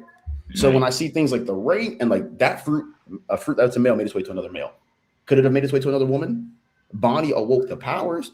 She unlocked the powers by accessing an age, but it's not the same as her having this person's soul within her. Like a Zoan fruits, they have wills within them. So when I eat that Zoan, I have that will within me. It's not the same for Bonnie. You know what I'm saying? It's her accessing an age where she's just using Nika's powers. Her powers are a proxy to gain the power rather than Nika actually being within her, which makes it so much different. So that's why it's just like, to me, it's like, it can't be Dragon, man. It's got to be a woman, because if it's a woman from the past, this fruit's probably going to make its way to a woman who's probably been shown to be probably unpredictable. They're wishy-washy with their emotions. Big Mom was the first thought, but it's like, can't be Big Mom. She's packed up. She's gone. But she parallels a lot of what we're looking into. At sometimes she's chill. She's really nice. She's, what was it in Wano? What was her name? Lin. Yep. Not Lin, but yeah, she's very nice in Wano. But then, and then the opposite end of her, when she's hungry as shit, and she's, I don't know, that's Big Mom. You know what I'm saying? That's Big Mom right there. Like, you know what I'm saying? And that's how I see the Rain God, this dual God that like they're chill. But you don't give them their food. You don't sacrifice to them like they ask, which is a big P from Skypiea, where the gods can introduce. Yes. I'm destroying everything. I will destroy everything. So kind of like Storm from Marvel. Exactly. Exactly like that. And I get that from Nami a lot. Me personally, a lot of people, there's some people that see the VV side, like my boy Benz, and there's some people that are on the Nami side. I see them very conflicted on Twitter right now, on X. But can I entertain an idea for you after you go with this? Bet. So what if the fruit is in the wrong? What if Dragon has the fruit, but he's not the person the fruit is fully meant for? What if, let's say, Dragon dies a martyr? I've been preaching this. What if Dragon per se dies a martyr for the revolution, and then someone gets his fruit later in the game? Someone like a Nami. Full possibility. And then because her name relates to waves and all this, and strangely enough, they're like Sweden, where Nami's from. There's a town called Burka there. Then we get the moon city of Burka. Then we get Sky Island, Burka, and then go ahead, knock yourself out. So in Swedish lore, those known for having orange hair were said to be tied to storms and the weather, but also they were tied to the Swedish royal house. So it's pretty cool pull you just pulled there, my friend. There you go. Look, this is why we here. So I'm telling you, man, I could see it. That's the train I'm on. As far as my thought process right now, if it is Dragon, he doesn't stay with this fruit, because I've always said if Dragon was to die in the story, it would make sense, because there's usually a martyr for the revolutionary, and they're already painting the picture that Sabo has as much notoriety and he's gaining all the gravity that Dragon kind of has. You know what I'm saying? If that happens, I'm here for it, because I could kind of see it. But I could easily see it being something else, because Vivi with the whole ties of it being a D as well, and her calling for the rain to fall and then it falling, no matter whether it has something to do with Crocodile or not. Point is, it was on timing for the plot and it worked out. So I could see it being a thing now. But I'll stop there. Go ahead. So I like that you brought up Vivi and like the rain, like the timing of the rain and everything, because like a lot of people use that to reference Vivi ties to the rain, because like that's all she wanted in Alabama. All she wanted was rain for her nation. Rain brought, and then she's like, she screams. No one can hear her besides Luffy magically across the freaking hundreds of people fighting while she's on top of a tower somehow. But rain just starts coming, and it's like, man, Vivi's pretty important. So it's like it's really hard to ignore the idea that Vivi being tied to the rain god, or the idea that she could come into getting the rain god fruit herself. You know what I'm saying? Yeah. The only thing for me is I just can't see her being it now, just because she doesn't have a devil fruit. But like, I've always had this idea that the OG 5 Straw Hats are descendants, or supposed to represent, whether they represent or they're descendants of the original 5 gods. The OG Straw I Hat. said this too. This OG is 5. crazy. Five gods they mentioned, 5 OG Straw Hats, and all tied to a specific element. Like what made me realize it, Zoro's mother's name is Terra. He's the son of the earth, literally. I was like, Sora, oh, God. son of the sky. Sanji, Sora, son of the sky. First son of the. But when I thought about that a little strangely deeper, fits in. I tied Sanji to being a descendant of the forest, right? Because the forest is this place that creates where the ancient energy source is born from, and Sanji's spiral eyebrows symbolize that. Otis hinted at that in the SBS too. Yeah. And I thought about like son of the sky. What's the son of the sky? The sky that brings rain. The forest is the son of the sky. Hold on, Sanji, it's perfect. So the idea that that's a point. That's a point. That's a all connection 5 point. being tied to the gods, man. I don't really, you know what I'm saying? I'm really hoping Oda maybe gives another one a god fruit. I'm thinking, but my thoughts have been maybe the only person out of the OG 5 who still keeps a god fruit or has a god fruit is going to be Luffy right now, just for, I don't know, their individuality that Oda's had for them. Well, fair. let me read this comment. Shout out to Ram for the donation. He says, "Dragon is the rain god. Oda's been telling us since Loketown, the panel where the rainstorm covers the entire island. Dragon top 1, my goat." And he does it with exclamation marks just to let it be known. Rom, my boy, you know I'm with you. The only thing that I looked into about, because I'm seeing all the threads on Twitter. There are plenty of panels where rain is falling and you get the onomatopoeia for it. But if it is landing where it's dragon, I would say it's consistent only because the way that Oda kind of foreshadowed like Nika. The only we've seen Nika was an onomatopoeia within the story, and we saw it 2 places. One, we saw it in Skypiea with the snake. I forgot the name of the snake. Kashigami. Kashi. Yeah, Kashi. Yep.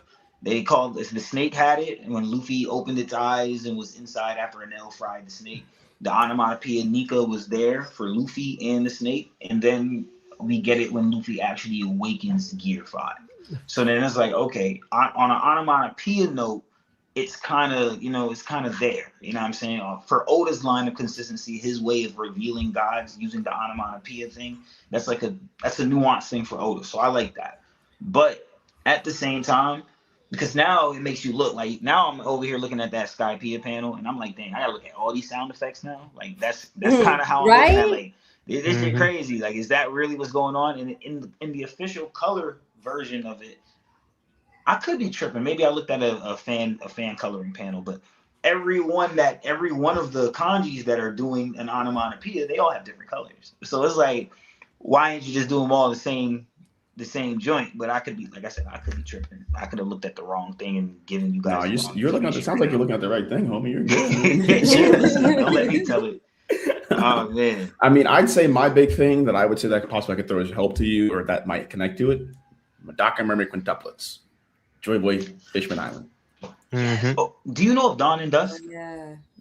I've had them referenced many different times, but I don't. You know what I mean? There's a Japanese translator named Dawn and Dusk, or Dawn and Dusk or Lunapian art, right? So he made a theory saying he thinks that all the gods are related, and he, all 1 through 5, right? And when he said that, upon all this new information, I told people, hey, remember, this makes sense, because when we got the gods introduced, Nika, Ichika, Sanka, Yonka 1 and Yonka 2, and Usopp made the man. I saw it and I just like, they're related. This is interesting. And then on top of that, when it went over my head when I first started getting into your theories, because it was on my burner account on TikTok. I was following you. Not this new account. I kind of just started following you for real. Oh, I had a burner account. I've been following you for a few. You guys gotta let me know your account so I can give you a follow back. It's always nice to find fellow theorists. So, bro, I'm sitting here and I'm just reading it and I'm just like, why you keep saying Goku? You keep going Goku in like 4 or 5 of your videos. Just like 2 years ago, he's still talking about Goku. Where the hell are you getting Goku from? Everybody talking about Moon God Goku. The name is mentioned one time. I went back and watched Fishman Island, and then he said Usopp. of all people, Usopp was like, wait, wouldn't Yonka 2 be Goka? And I'm like, oh, this makes a lot of fucking sense now. I see why. If Usopp said it, do not take it lightly. Now, did So you know something? you should speculate 1,000 times into it. So I was like, okay. So I had to go back and rewatch your videos, and then I was like, oh shit.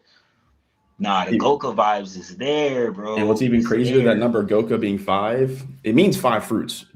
It literally means 5 fruits. It's crazy. But the Go itself, like Japanese number is just Go. It's not Ka. Like there's no Ka. Oda added that himself. It's just Go. Mhm. But Luffy, you know how Luffy always says the number 5-6? Yeah. That number, what it says in Japanese would be Go Mu. Like Go Mu.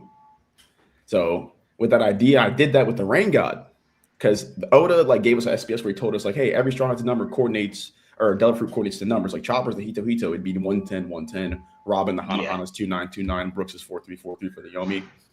So I looked up the number 3, because that would be the number coordinated to the Rain God. Because Blue Child, Madaka Murmur Quintuplets, in the Madaka Murmur Quintuplets, is 5 children. All that.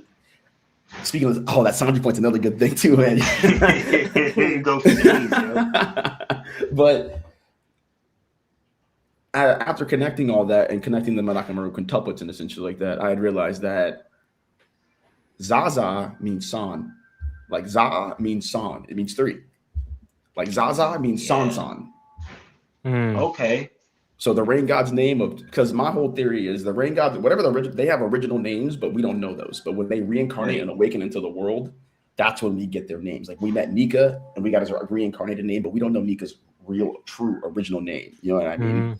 So I think the same thing applies to the Rain God. We got their original name, but we have yet to get their their name currently when they reawaken in our world. Think about the concept of like when you die and reawaken, you don't keep the same name. You get a new name, but you still have the same dreams and desires kept that you move on with, and it helps develop you into a new person. Yeah, keep the same essence. I think it's the same idea with the gods there, where when they died in one era, it's waiting for them to reincarnate into the next era, and when they reawaken, they get basically a new name that represents that reawakening. So the question I wanted to ask then, if you're going down that path, which I have no problem with, you have a lot of supporting evidence with it. Do you think that naturally, just based off of the narrative and how it's supporting it, do you think that it would have made the most perfect sense that Emu had to use his 20 kingdoms to go against Joy Boy? And then on top of that, that Emu is just the natural, regardless if Emu is like the first of it, or like it dates back just like how these previous users are, like Nika and like Zaza. Do you think that it just originally just comes from a natural adversary, like the devil itself, like the power that they have, just overall the origin of all of it? Like there has to be, like if there is a god, there has to come with a devil. I would say the Abyss, but I would say the Abyss itself and what came from the Abyss was a place where infinite dreams and desires can be created. And the way that I can help you imagine it, think about swimming out in the ocean, right? If you swim out to the middle of the ocean and swim down, what can you see? Nothing. Nothing. When you swim down and get to that darkness, when you look down there in that darkness, you still can't see shit. But if you start thinking about what's down there, Megalodon, the Kraken, you start thinking of all kinds of shit. Popping up in your imagination. Your imagination is the key in darkness, though. But because from nothing comes something. It's a concept like from nothing, like how the universe was created from nothing, but from nothing came something. Like the whole "let there be light" thing, essentially. No, so what you're saying is what happened in Fire Force. The Adola started if you ever seen Fire Force, the Adola started blending, and Adola equals Abyss in this context. If you exactly, don't know. Same exact thing. and the Abyss once the Adola got added, the world started becoming imaginative in some sense. Like the moon changed shape and form. Right. So you're very well tapped in, brother. You're very well tapped in. So based off of that, right? So what you're stating with Nika, do you believe? I don't want to put you on a spot when it comes to this question. Go ahead. If you could just give me a rough overall explanation, right? You can ask the question straight in, and I'm okay. Straight in? Okay. All right. So if we're going down this path of lore, and you're going down this thinking path as well, what do you believe, I guess you could say, is the first originating, I guess you could say, Eve or the Adam when it comes to this world, when it comes to the whole realm of fruits, the whole realm of God and devil? Like, how do devil fruits exist? Because I would first like what's the Adam and Eve essentially? Okay, so I wouldn't say there's an Adam and Eve, as more so there was humanity existing within the first world that technology allowed them to gain access and allowed them to see and peer into the abyss and hear the voices of things below that they normally couldn't hear because of technology. That's why in the first world in the mirror, it's symbolized that this big technological kingdom that's being created. And I believe that within that first world, there was no devil fruits. Humans essentially made deals with devils. This was making a pact with the devil, essentially. Now, how did you make that pact? I would say here's a great parallel: Marvel, Thanos, Soul Stone. The same way he got it, the same way you got a devil fruit was the same way Thanos got the Soul Stone. Sacrifice somebody. And a big parallel would be Skypiea. Calgara, he wanted everyone people to be healed from disease, and what was he about to do? Sacrifice his own daughter until Nolan stopped him. Same exact thing there too, my friend. That was his most precious thing to him. He's like, I think about that with Blackbeard. That was a sacrifice. It was trial and error. The fruit wanted someone that was going to be dark enough to do it, and Blackbeard was the one who did it. He answered the call, so it was a test, and Dash got sacrificed. So that first world, I believe humans were manifesting these beings from the abyss based off of their dreams and desires. So they created the beings that came from the abyss, but based off of good thoughts, bad thoughts, that's what determined devil, God. There's no devils and gods, but based off of how humans saw them and how great their power were, that's what determined if you were a devil or God. And then when we went to the second world, after those gods or those beings who manifested the powers of the abyss died, that's how devil fruits exist. Okay. Do you think that Emu existed in the first world? Not Emu, I think Moo. Moo. I would put Moo in the third century with Joy Boy's time, same time as him, around that 20 Kings. I think Moo's another person who got dominated by the devil too. They're also like being used to. They were a means to an end. But Emu would be Joy Boy's time, and Moo would be predating that with Joy Boy in his time. So the Adam of Eve of what I would say started all this whole problem. I would think the issue starts with, I would think it dated back to Davy Jones and Moo. I think Davy Jones was the original man influenced by the devil because he's always referred to as the devil. I think he's the original person that had the devil's power. Moo and Joy Boy teamed up to steal him, but Moo got corrupted by that devil. Or Emu got corrupted by that devil. Okay, so I was going to say, do you think there's something that predates Moo? No, I think Moo is the entity. And nothing predates nothing. There's nothing that predates nothing. You know what I'm saying? Got you. You're on point. Okay. All right. Cool. It's like the abyss peering into nothingness. Like Moo is basically this giant embodiment of the abyss itself brought to life. But I imagine Moo is all of humanity's nightmares. Like if Nika is all of humanity's dreams and their want to change, their want to evolve, Moo is humanity's fear of that. Malice. Yep. That's what Top Musical was. Yep. All the bad mojo. Yep. Yes, sir. Yep. You want Tommen, gang? You want Tommen? Yes, sir. What? Yo, so he's cooking. What? Now I have another question to dive in. Well, basically what you just said, I don't want to say anything for the people in the comments. I don't know what you guys watch, but he just basically just explained this like Supernatural if you guys ever watched it. But nonetheless. What I'll tell you is before you go into that, how you guys have referenced, y'all, if you notice, you guys have referenced different shows the entire time we've been talking about how they connect. You can watch, once you understand One Piece, you can watch any show and see how it's the same exact thing, just in a diversity. Definitely. I agree. Yep. I definitely agree with that. I tell our other co-host, the main host, Straw Hat Reed, I tell him this all the time in my spare time. If you watch all of these other dystopians or whatever, you solve the riddle of how this is done. Like, and it doesn't even have to be dystopian. It could be beyond that. Point is, as long as it has enough supernatural in it and it's thought out well, it probably could be paralleled, relate, whether it's Magi, Gurren Lagann, Full Metal Alchemist Brotherhood, Fire Force, even Attack on Titan has its parallels. The list goes on, man. So, Star Wars, Dark Side. Star Wars, the Force. The whole thing with Maki, Jedi and the Sith. It's literally, the pacifistas are like literally clone troopers. Order 66 was Egghead. And there might be something even more done on a further note than that later on down the line. It's getting crazy. What I wanted to ask you, so if this is your initial thinking, right? And I'm sorry, I'm just like, it sounds like an interrogation. I'm just curious. No, you gotta pick my brain to understand, brother. You do your thing. I'm happy. I feel you. So understanding how you explain everything, especially along the sides of the packs, where for you specifically does the Mother Flame come in play and the origin of it? The origin of the Mother Flame itself is a combination of human souls. I think the Mother Flame is the human souls that were sacrificed to the abyss in order to manifest human dreams and desires. Okay. That's what the Mother Flame is. So the thing we were talking about how they were sacrificing like the soul stone to get that. Every sacrifice was accumulating within the abyss as this one soul. That's the Mother Flame. A soul containing all of these humans' dreams and desires to change, be different, and have those dreams manifested into the world. But that's the ancient, when I say Mother Flame, that's the ancient energy source. That's the original ancient energy source that was being tapped to, the forbidden sun, and it's forbidden because it's human souls that should not be touched. They should be allowed to reincarnate instead of being used for your own power source. That's the big thing, because the theme of the sun, rebirth, reincarnation, renewal.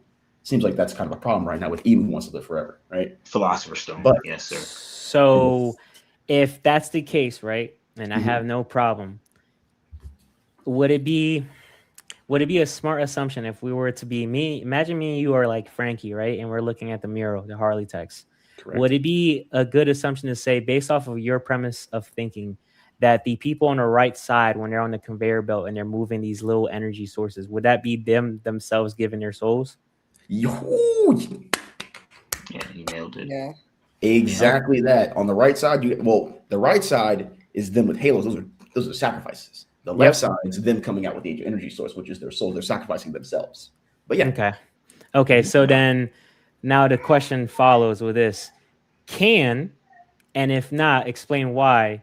Do you think Lilith will not be able to help replicate? Because she is an extension of Vegapunk for the time being right now. So I believe Lilith will be able to help replicate that. It will be able to replicate that ancient energy source. See, the biggest thing Vegapunk was having an issue with was money. Money was a big problem for him, and he felt like but if you go look at Vegapunk's backstory, his home country where Frankie went on the time skip, he was broke as fuck, but he had all this shit. You lost an aspect of yourself, buddy, which is a big theme of the story, people losing aspects of themselves. So then I started looking into Frankie himself and the idea that, okay, Vegapunk is going to help, Frankie's going to help Frankapunk. Frankapunk is crazy. It's okay. I called IKEA. I called Skypea IKEA earlier.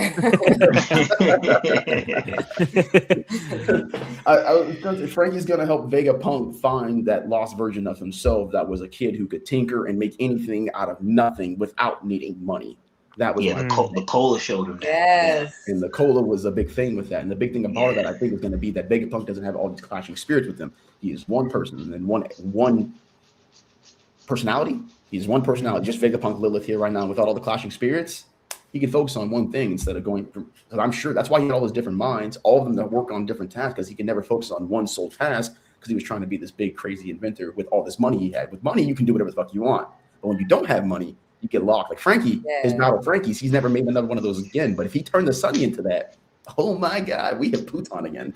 We're headed that way. I think Frankie was in the mural, literally. So we're headed there.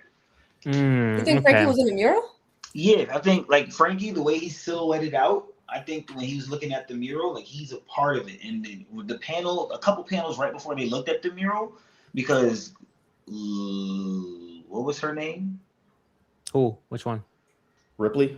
There we go. Ripley, believe it or not. Yes, Ripley. Believe it or not. Ripley held Frankie in. Ripley said this could be a child, like looks like a child's drawing. She referenced it as a child's drawing. And then literally a panel, like 2 panels within the same chapter before that, Oda had Ripley holding Frankie, and Frankie looked like nothing but an action figure in her hand. And then literally right after that, we get Frankie being like he's placed down. And it's like looking at the mural, and he just fits right in as a pic. I feel like Oda showed us how he looks like a kid's toy to someone like a Ripley, and then actually had him stand right. Look where he stood. Like he stood right there by the tree. Like if he literally, it's either he was blocking something that we should be seeing, or he's in there. Like that's on a breaking the fourth wall type vibe. Like looking at it retrospectively, Frankie is being silhouetted out because he belongs in the mural. He's that core piece. That. And it's gonna be the shit when he, puts it all together and puts the Pluton stuff there and bada boom, bada bang. You know what I mean? Yow, super. It's gonna look crazy. So that's the vibe I'm going with Frankie for right now. That's my Frankie agenda, but I don't really talk about it too much because no one really has a Frankie agenda. But yes, that's the vibe for Frankie right now.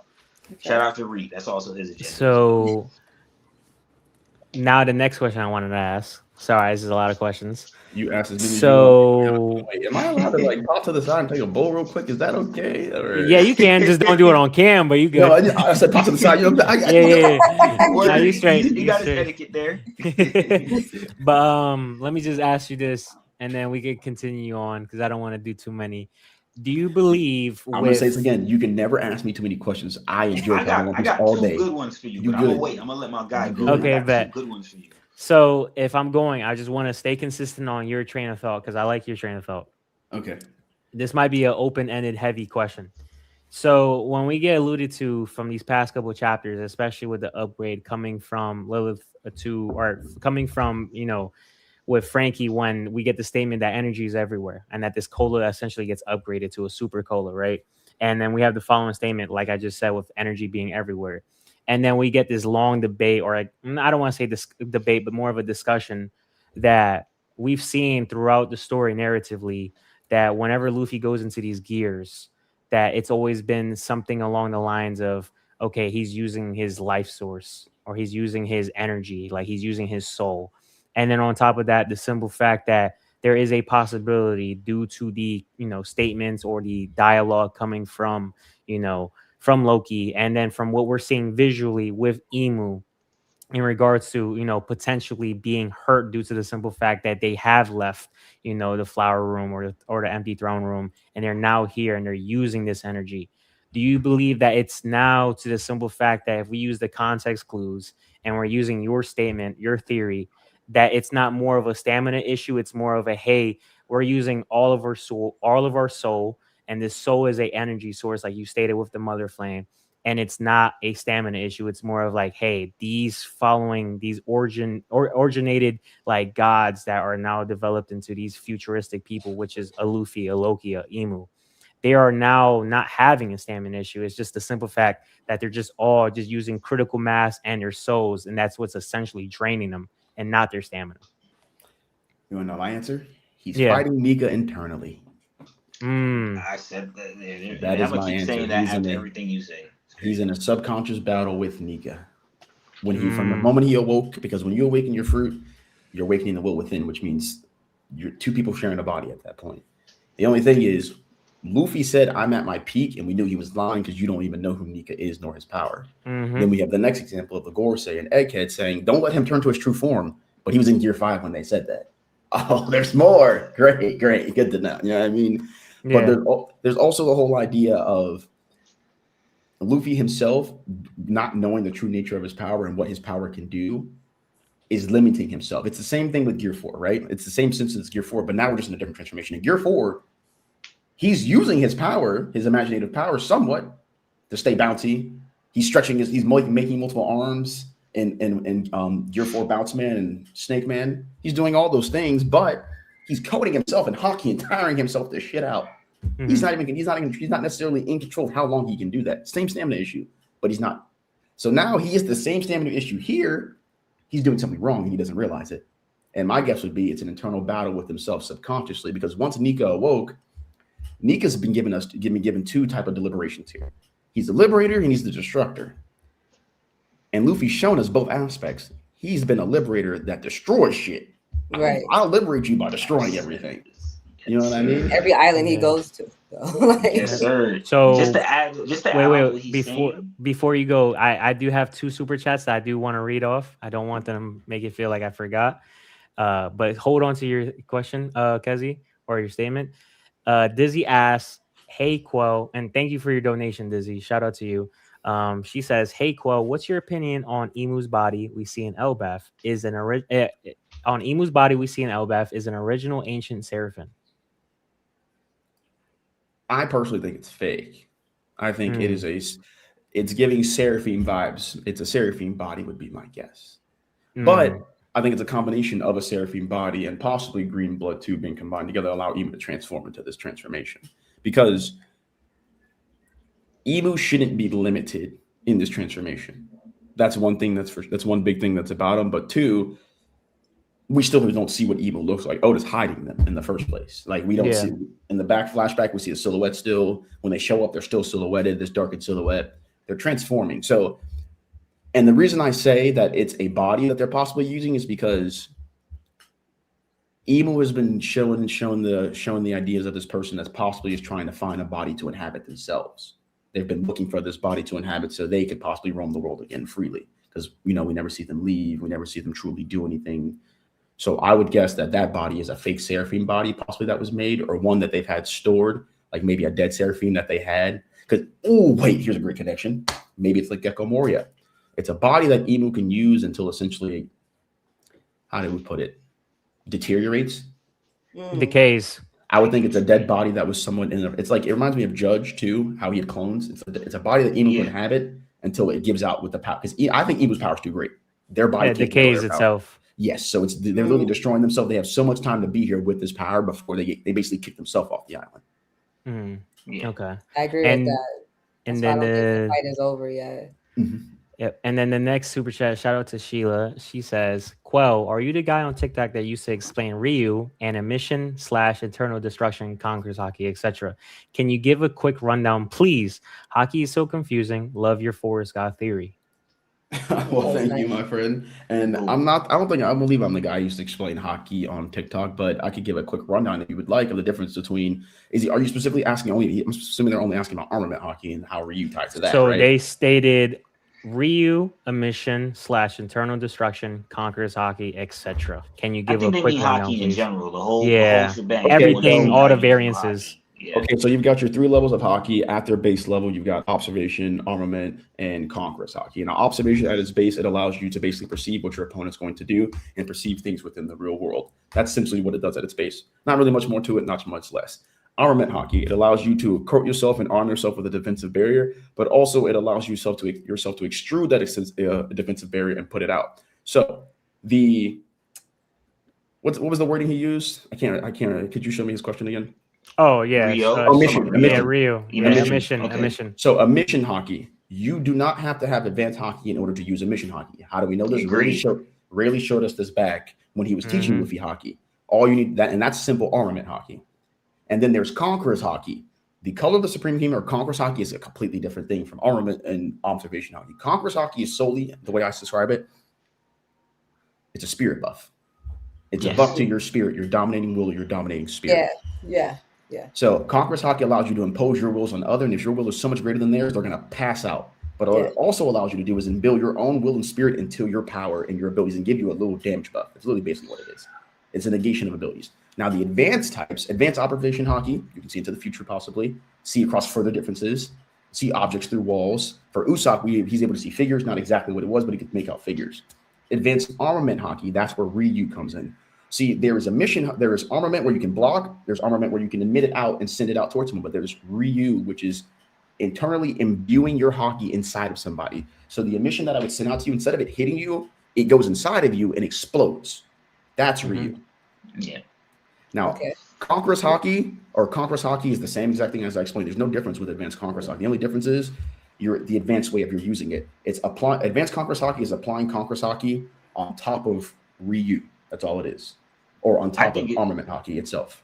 Okay, I want to say something. I think it's advanced Conquerors hockey is when you apply it in its advanced formats, period, with observation and armament. Now, this is what I think you nailed it on its head when you explained it.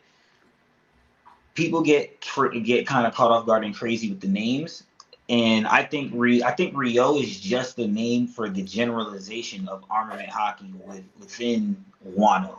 It's advanced armament hockey in Wano. Yes, it's the same exact thing. And then same thing for Mantra in observation hockey, because even when Enel was explaining what he can do, and then when they were explaining what Isa could do, and then they were explaining what the priest can do, all three different levels, but it was all still Mantra. So to me, it's all observation hockey. So Breath of All Things is I also coincide Breath of All Things with armament hockey. And then Voice of All Things with observation, because interestingly enough, with Momonosuke's Viver card, his first Viver card, when he was, Dressrosa, little kid Momo, it was noted that he had Voice of All Things, and it said in parentheses, it is not disclosed if this ability is observation hockey in his Viver card, because we had just got past Zoe. When he got the Viver card after Wano, his updated Viver card, we saw him use Voice of All Things in Wano during that arc. We never once saw him use observation hockey, but the Viver card for after Wano says he is a user of only observation hockey. So to me, I think that's them telling us that Voice of All Things, Breath of All Things, these are just like all these names that we have for him, observation hockey, Mantra, Voice of All Things, they're all just the same thing.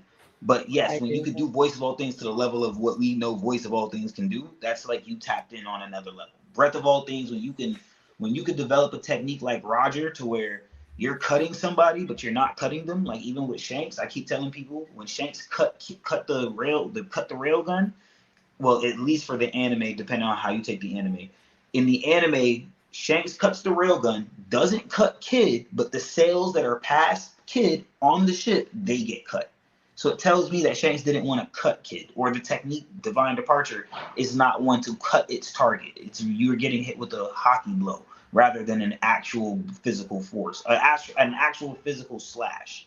So that's kind of how I view it. Breath of all things, because that's the whole thing. You cut what you don't want to cut. You cut what you want to cut.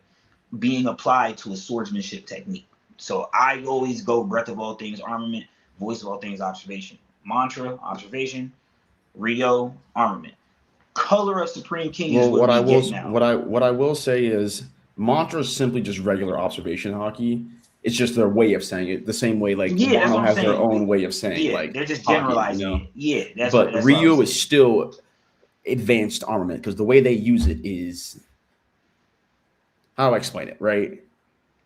Because the way Hyogoro teaches Luffy Ryu specifically itself is advanced armament hockey. That for sure is just because that's only, as far as we saw, only time he talked about Ryu was imbuing it into and internally into his attacks. You know what I mean? And then Luffy having to think about using Ryu like Red Rock. But the Conqueror's Haki on top of that is the big difference, adding the Conqueror's Haki into it too and infusing that on top of your attack. So that way you're not only imbuing them with your armament, you're imbuing them with your Conqueror's Haki Conquerors too. As well. Yeah. That's what's also exploding within them too. So you're putting your will into them in order to explode inside of them and dominate theirs, which makes it so much more potent because your spirit already is able to dominate theirs. Yeah, Luffy showed high battle IQ when he figured that out. So, yes, sir, he did. Dope stuff. Okay, I want to ask you a question now, man. What's up? We're getting all these gods. We already got the first four that we know of: Sun, Rain, Forest, Earth. Now we're seeing War God.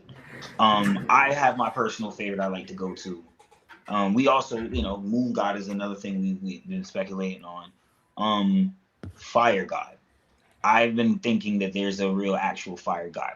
Hyogoro in Wano said Luffy looked very reminiscent to the fire god. And then just off of my guy, this is an upscale for my boy, but just off of my guy Ace, his technique, Flame Emperor, being, that ended up being put to Sabo, and he's called Flame Emperor. Well, we got Roger, Ace's dad, he had a technique called Kagutsuchi, Ace. Fire god Ace, and Shinto mythology, that's a fire god there. I see Sabo being interconnected with this Mother Flame business. I see him eventually being deemed as possibly the fire god. Even when I read the Ace novel, it seems like reading the novel one thing, reading the actual manga adaptation, it seemed like Ace's fruit, there's more to it. The ship it was found on, it seemed like it was partially like a giant ship, maybe. I don't know. It was the same type of Norse vibe type of ship, but it was like a dragon on it. It's a lot. This whole thing with dragons now. Then I look at Ace's Demon Inferno technique on Whitebeard within that adaptation, which was a beautifully drawn. Boichi did his thing. But yeah, I'm seeing Sabo being a fire god by the end of all this. He's already known as the Flame Emperor, and they're already calling him hero of the entire world. We only go up from here. We're already at that emperor level with Luffy. Luffy just hasn't been recognized as the sun god. When Luffy gets recognized as said sun god, to me, Luffy and Sabo have been moving very paralleled on representation. Both saved by a dragon, both being emperors, both. It's a few other things. Point is, I see Sabo being deemed as a flame god or fire god. So how do you feel about that? I agree. I think there's a possibility for any and everybody who has Devil Fruit in One Piece to become a god in some way of sort or fashion. Dream fruits. Through their own dreams and desires. Dream fruits. Yeah. Okay. Exactly. Right, exactly. You just summarized the temperature. You got it. You got it. So do you guys think, this is a general question for all you guys, do you guys think that they put the stigma on the fruits and called them devil fruits so that, they wouldn't, like, whenever someone does obtain a fruit, they wouldn't use it to its full potential because they would know, okay, this is a dream fruit. I can do what I can do whatever the fuck I want. That would be a big problem. I mean, Emu just told us herself. I mean, themselves. The last chapter, Emu goes, "God and devil, what's the difference? Wait, don't you call them devil fruits? You're the world government. Why are they called devil fruits in the first place? You're Right. saying so they're God away fruits. from them. Right. That's why people, All that's of why them. people fear them. People see devil fruits and like, oh my gosh, I don't want that. It's literally bad PR on purpose. Like, Think about how many arcs where you could go to where someone's a god. Dofi and Dressrosa, God, because of him and his devil fruit. Anel, God. Crocodile, he was about to be God. So Yeah. Luffy got there. He was going to make Utopia. They didn't stop him. Crocodile was about to be God too. Buggy, when we meet Buggy, Buggy's God of Orangetown. Shit. Yeah. He says he's going to be a god for further Usopp implications. too So for Dressrosa. Usopp, God. Dressrosa. Hey, no look, fruit yet for him. about just but about I'm every not- arc I you'll have a wouldn't be god reference. surprised. You'll have a god reference just about every arc, or a false symbolical god being symbolized. I mean, shit, Skype is the biggest one. We had like Mhm. Gonfall, Anel, Kashigami. Shit, Mhm. there's so many gods they There's introduced. so many gods there, yeah. But the big thing I would say is a big thing that's going on is like, okay, so we got like the war god, rain god. So like there's the 5 gods, rain, sun, force, earth, possibly moon too, if it actually ends up being a god. And then we've heard the sea god, we've heard the war god. And I think that's where some of these gods have 2 names. And fire god. And fire god. And fire god too, possibly. I think all these gods have 2 names. Because Mm. Nika's the sun god is the god of liberation. He don't have sun powers either. He could possibly in the future if he gets a new form, but like sun god of liberation. So I think there's a high possibility that all these other gods to themselves have another title. Like the rain gods could be the sea god because the rain they brought bringing the flood. Yeah, that's what I said. The rain, the water cycle, it works with the sea and the rain. They kind of move simultaneously. Yeah. Yes, I'm there with that. I said that in a couple chats. Yeah, Like, I think a good majority of I think all the gods have a second title. Like it's like gods in mythology, how they have like in Aztec mythology, you have in the 4th world, their sun god is a goddess named Chakotay, but she's the goddess of rivers and streams, but she's still the sun god. So like it doesn't matter what you're actually the god of. If you're the supreme god or the one true god at that time who everybody recognizes, or you're their supreme god, you're their sun god. No matter what your powers are, or no matter what you're the specific minor god of, if that makes sense. Yeah, it's like a whole pantheon. Yes, sir. Yeah, it's literally alluding to that because essentially these names, these figures, they embodied multiple, even though they all share the same, I guess, quality or characteristic that follows underneath that umbrella of that god, I guess you could say.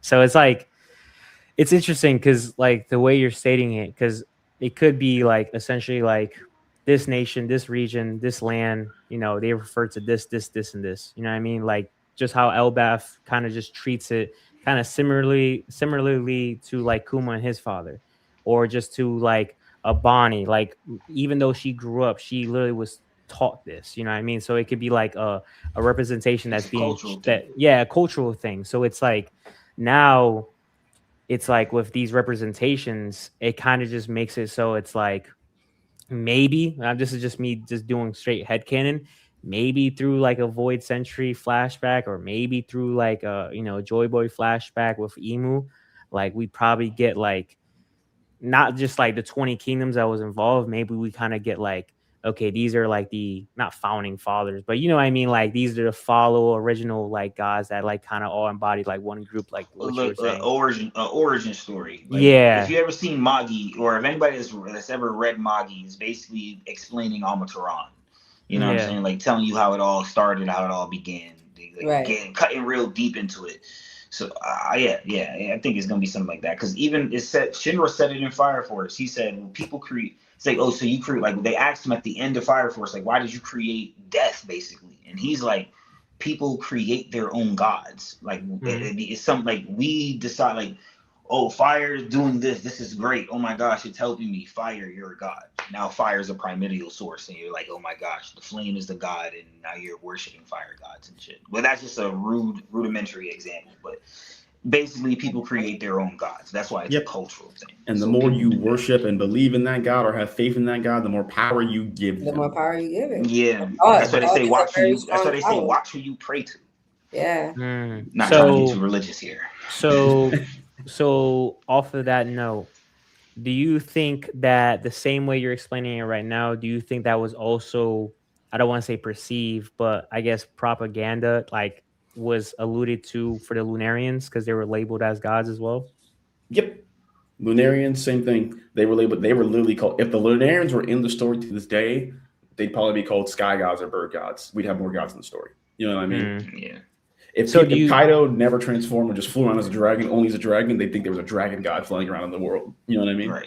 So Right. do you believe then, based off of that path, that if you were stating like the whole race would be labeled as that, then do you believe as well that, how can I explain this? That when we get the silhouette for Joy Boy and like when he was fighting the God of War, and then when we see Imu and then we see the silhouette, like you just alluded to, that in the panels we have this representation that we see, but whenever we see the flashback between the two, he is still silhouetted. Do you believe that following with these gods that there is also a race tied to them as well? Guys, he's not silhouetted. I don't think he's silhouetted. You don't think with, so? With him and the guy, that's not Joy Boy. That's Nika. That's why. No. I'm saying when he was saying, "Oh, Joy Boy," right? Like when we see when he looks like a, like like when he's like Joy, like when he's thinking of Joy Boy. Yeah, okay. I was thinking of him fighting the God of War. Yeah, okay. yeah. So when he sees Joy Boy, sorry. So you gotta run that by me again. Sorry. So basically, what I was trying to say is that when we see Joy Boy in the flashback, when they were getting the remarks towards the God of War, right? And we see that he's still silhouetted. And then obviously with the flashback with Emif, like, the previous user was silhouetted. And then when we see Imu, when he's speaking in regards to the flashback, when he's angry still about Joy Boy, and he himself is still silhouetted, even though we see him, do you believe that those people, just like a Lunarian race, do you think they're also a race as well? Like that's how we get these monkey, like this water, like that? Only person I think is a race is probably Emu. Emu's a cat mink. That's the only possibility I have there. But It was a what? Cat mink. Cat mink. They're Cat mink. Okay. Because the whole thing I've noticed with the story is the ties of cats to fish and cats eating fish. But I've seen cat burglar Nami too. But the idea of Kashigami, the false god in Skypiea, that big snake, he's a catfish. Yes. What it means to catfish somebody. Yeah. Skypiea is not Skypiea. Alabaster's sacred animal. It's a catfish. Even when Robin thinks of like the pawpaw fruit, she thinks straight to like a cat. Instead of it being like a bear or something, like how Kuma's depicted as anyways, that has a paw as well. They go straight to a cat. So I'm here with you. Something else interesting on that too. Nami is found in Oikot village, right? Oikot backwards is Tokyo. And that's obviously connected to Japan. So I started looking at Japanese myths because Nami's connection to water. I'm looking at flood stuff. I'm looking for floods. What's Japan's flood myth? They don't have one. But they have a myth about an earthquake catfish. Isn't that funny? And it's called the Onamazu, right? And I started, wait. Nami's name in Wano is Onami, and her name in Thriller Bark is Namizo. Namizo. Namazu. Yes, sir. So that was another connection to Nami being related to Emu, You've been putting puzzles together. Yeah. He's been on his Dawn and Dusk vibes. Like, that's crazy.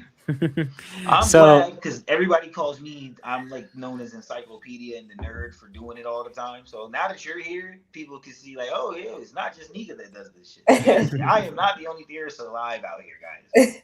Monkey D. Quell. Yeah, look, there we go. Monkey D. Quell. Yes, sir. I gotta look you up, man. There's not much to see. It's like theories about shit. It's crazy theories. Definitely big theory piece. Definitely down. Definitely down to go down the rabbit hole. Good evidence for everything though. So hey, whether it's true or not, whether it comes true or not, your thoughts are you provoke good thoughts, good thinking. That's what I try to do with my theories. Whether I'm right or wrong, you can't say I didn't lay down a good I didn't sell it. Yeah, I gave some good evidence for you to at least think about it a little bit. Like, okay, dang, word, I didn't even notice that. Like that's what it's all about for real for me. I mean, my big theory I've been looking into most lately is Robin being that rain god that's about to get introduced. See? That's what I've been looking. I know people want Dragon and some want Nami and Vivi. I would love Nami and Vivi, but they ain't got no devil fruits right now. They could get one. It's not all the picture. It's just about when would they get them? You know what I'm saying? Could happen this arc, honestly, too. Shit. I mean, Nami still got that tangerine tree, and the theory of her having a devil fruit on her tree could come into play. Yo, that would be hilarious. See, I'm thinking if Dragon dies, it'd be listen. I know it sounds crazy to say, right there. But what if it's that fruit? You know, it goes to the weather woman. But Literally. if that's the fruit that dragon has in the first place. But have you looked at Robin's demonio floor form, her demon form, and compared it to Emu? They have the same exact horns. Yep, the same horns. That's why I keep telling people I don't think emu's like brown. I don't think emu's brown. I think emu's red. I'm gonna be honest with you. I could be wrong, but Robin look a little red, like a little burgundy-ish. So I could be tripping. In the anime, the way they depicted it, Robin is a little burgundy. And Robin's demon form is the closest thing. I also think we spoke about this on your live. Well, I was in the comments and I was telling you I think it has a lot to do with Maki. You know what I'm saying? With that type of the maliceful type of hockey, basically. So I personally believe there's a deeper connection for Robin into this story. I wouldn't be surprised if I know this is my first time I'm saying this, probably, but I wouldn't be surprised if Nico is not the name of Robin's family. Like, I wouldn't be surprised if it was if she was related to like Eris. I wouldn't be surprised about that at all. Like Eris Ditar or whatever. Cause I'm still thinking that was Eris's name before it became Davy, probably after getting married to Rox. I think the whole Tar thing, I don't know if you've ever seen what I'm talking about, Quell, but in the grimoire, upside down, the name Eris Ditar exists inside the grimoire, the pentagram thingy, little transmutation circle. So I'm still on the fence about it, but I think that Robin might have something this is a whole. I'm still deciphering this because I still think Eris was also a mermaid. So there's a whole bunch of stuff going into it. So yeah, it's a bunch of crazy stuff. Wait, Quell, you having technical issues over there, Quell? Yeah, he is. Oh yeah, I can't hear him. Do you have your mic muted? No, I'm muted and I didn't realize it, and I was having a lag spike at the same time. So, but I also didn't realize I was muted. I was drinking. I don't like to drink in the mic. Nah, you're good. But you're good. I was gonna say, so on the Eris Ditar, did you ever flip it backwards and read it? I tried to. I couldn't decipher everything. It says rat desire. Say it again. It says rat desire. Rat desire? I don't even know how to take that. Zebek called Emu the Rat King, man. What's a rat's desires? And then we saw the rats in Elbaf as soon as we got into that little playhouse thing. Mm-hmm. Zebek called him the king of the bilge rats. And the number 16 parallels to Nami. Interesting enough to say that because Nami's first big op that we got introduced to was Nezumi, a rat, like a human depicted as a rat in a way, which is interesting that you say that because 16, yeah, exactly, and Nami, man, that's a weird cook, but that cooked. Hey man, I like these theories, man. I like these theories. I'm just trying to see how I can hopefully Oda drop some more lore about Beatles, because like I said, I think Beatles is the number one most important thing in the whole story. But hey, listen, I'm right there with you, brother. Because you know what, Chopper's got a Beetle form, and I ain't seen it since Fishman Island. Oda's playing with me. Yeah, I know you've been waiting for that one. Yeah, I've been literally, I literally told them, I think literally, I'm not gonna explain the whole thing because it's a long theory, but I said that Laugh-Tale, based off of Dogstorm's conversation about Laugh-Tale, I realistically think that Laugh-Tale Joy Boy left it on top of a beetle, like on the back of a beetle. I think that island I think it's moving because literally his statement is that when you find all the poneglyphs, it naturally emerges in front of you. So I think it literally is on the back of a beetle, and it makes the most sense. You know, like the what's it, Avatar, that mountain turtle. The turtle? Yes, yeah, turtle. Like yeah, turtle. Yeah. It's like that. Yes. Yeah. It's like that. That is what. And they were talking about how like you can only find it if like it's like in your heart. Like you have to basically be able to like you have to believe. Like you ever seen Pirates of the Caribbean? His compass that can find wherever he wanted to go as long as it's in your heart. Yeah. I think it works the same exact way. The 4 poneglyphs are like. I think that in the end, I think they're going to open an abyss circle. I think we're going into the abyss. I think you need the 4 poneglyphs to tell you how to open that abyss circle. You don't need to put them together, but like from Grand Line Review that kind of had me thinking along that line as well. When we get to Laugh-Tale, there will be something there to help us get to the next realm. Yep. Okay. Yeah, it's going to be the beetle, bro. We're going to get on the beetle's back. We're going to get to the last poneglyph that's left on Laugh-Tale, and the beetle is going to literally fly us into the abyss. Look, it sounds stupid. What makes it even crazier would be if it's a golden beetle. Whimsical enough for One Piece, so I'm not. Yeah, that sounds like One Piece. If it's a golden beetle, it makes it fit really well. Yeah. And he's gonna try to hijack that boy. Yeah, literally. And bro, I know this is a minuscule statement, minuscule statement, but I take it to heart when literally Chopper asked to Luffy, man, what's bigger, the One Piece or Atlas Beetle, and he's having a tough time answering that. I literally take that to heart, bro. Like that literally is truly what's Luffy's like thought process when it comes to, I guess you could say, weighing those two. I really think that. Yeah. Okay, But- wait. We are getting ready to close out pretty soon. Yeah. Vans, if you can, just read off those last few little bit of spoilers. Yeah, I got It's not you. a lot. It's just like what, maybe like 4 points because we didn't get to finish going into that. I got you. All right, so we got from Wirshen HQ. Shout out to him. He gives us extra information saying that she wears a robe. I'm assuming this is talking about Zaza. And he says that she wears a robe and her face is covered with a veil that only reveals her eyes. ... Just to leave this here. And it's an illustration or a picture of when Oda did the design for Vivi and Nami. And we can see, obviously, there's a veil covering Nami specifically. So this is interesting. They did that in the movie Heart of Gold. They were kind of dressed like that, if I'm not mistaken. I could be bugging. If not that as well, Vivi and Nami were dressed up like this in Alabasta partially. If I'm not mistaken as well. So this is more connections, you know what I'm saying? So hey. Yeah. Let me get to the next one. New spoilers. Won't name the source. Did you read Wait, did you ever read the spoiler about? Did you read the other spoiler about her description? Yeah. I think we did, right? I'm pretty sure. I Like the lost one- train of thought. Yeah, I'm about to say I think we had did that. It was like go back another one. It was a Let blue me see. picture. Yeah, it was the Yeah, blue this picture one with right the here? girl.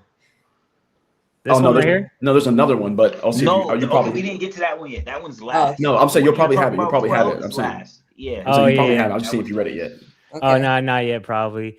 That's what I So want to we get to. That's what I want to get to. Before you So get, we before see get from right Yes. here, there is a correction. It is not the world government in general, but Killingham and Somers who fear Zaza. And then the extra information that we get is says Emu tells Nidhogg that it is a traitor.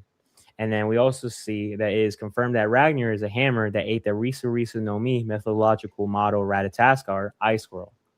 And then he also says for the last bit, any Mexican forum members here, Odo winked at you this week with an attack from Emu called Seat Seats Mill. Seat Seat Mill. For you guys that don't know that, this is like, I don't want to drop any lore about me, but like this type of stuff I kind of know because like I'm from Central America. Shout out to Guatemala. Yeah, So the like Mayans this, in the yep. So I'm real talented. So- Yeah. yeah. So basically, if you guys don't notice, depending on what Mexican you speak to or Central American, this is essentially like a deity, a being that like relates towards like death, like towards like graveyards, etc. Depending on the depiction that you want to get. It's essentially like it's revolving around darkness, death, Yeah. like the illusion of that.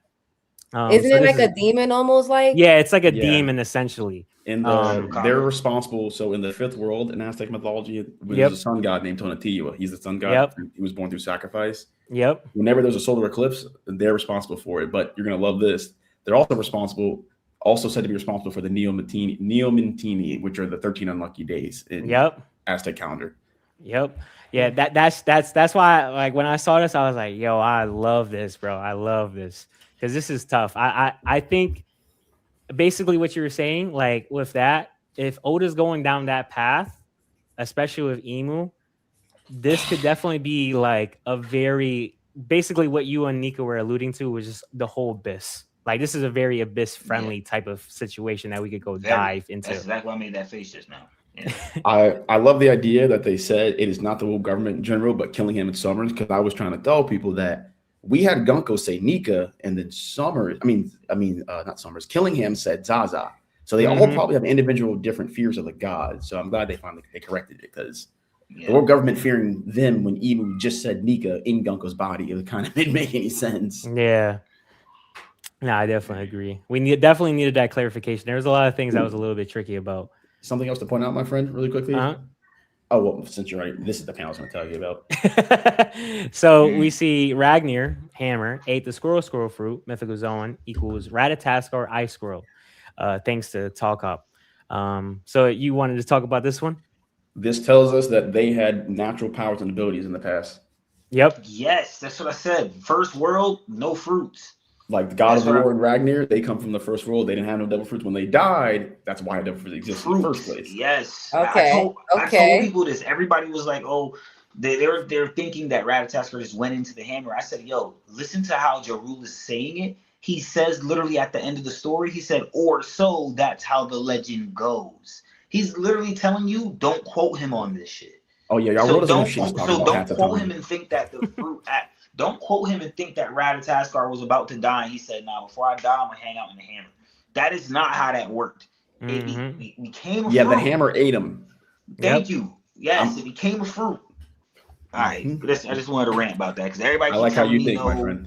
Yeah, thank you. No, I agree with you as well. Like I never thought it wouldn't have made sense. You know what I mean? You Like gotta just li- the if I he was would have gonna gave the story, and my bad, Bands, but if Mhm. if Jarul would have gave the story and it'd have been like, yes, I witnessed it myself, and this is, I would have been like, I bet. But he literally says at it, or so that's how the legend goes. Anytime I hear that, it's like, so he not sure for real, but this is what he was told, so he going off that.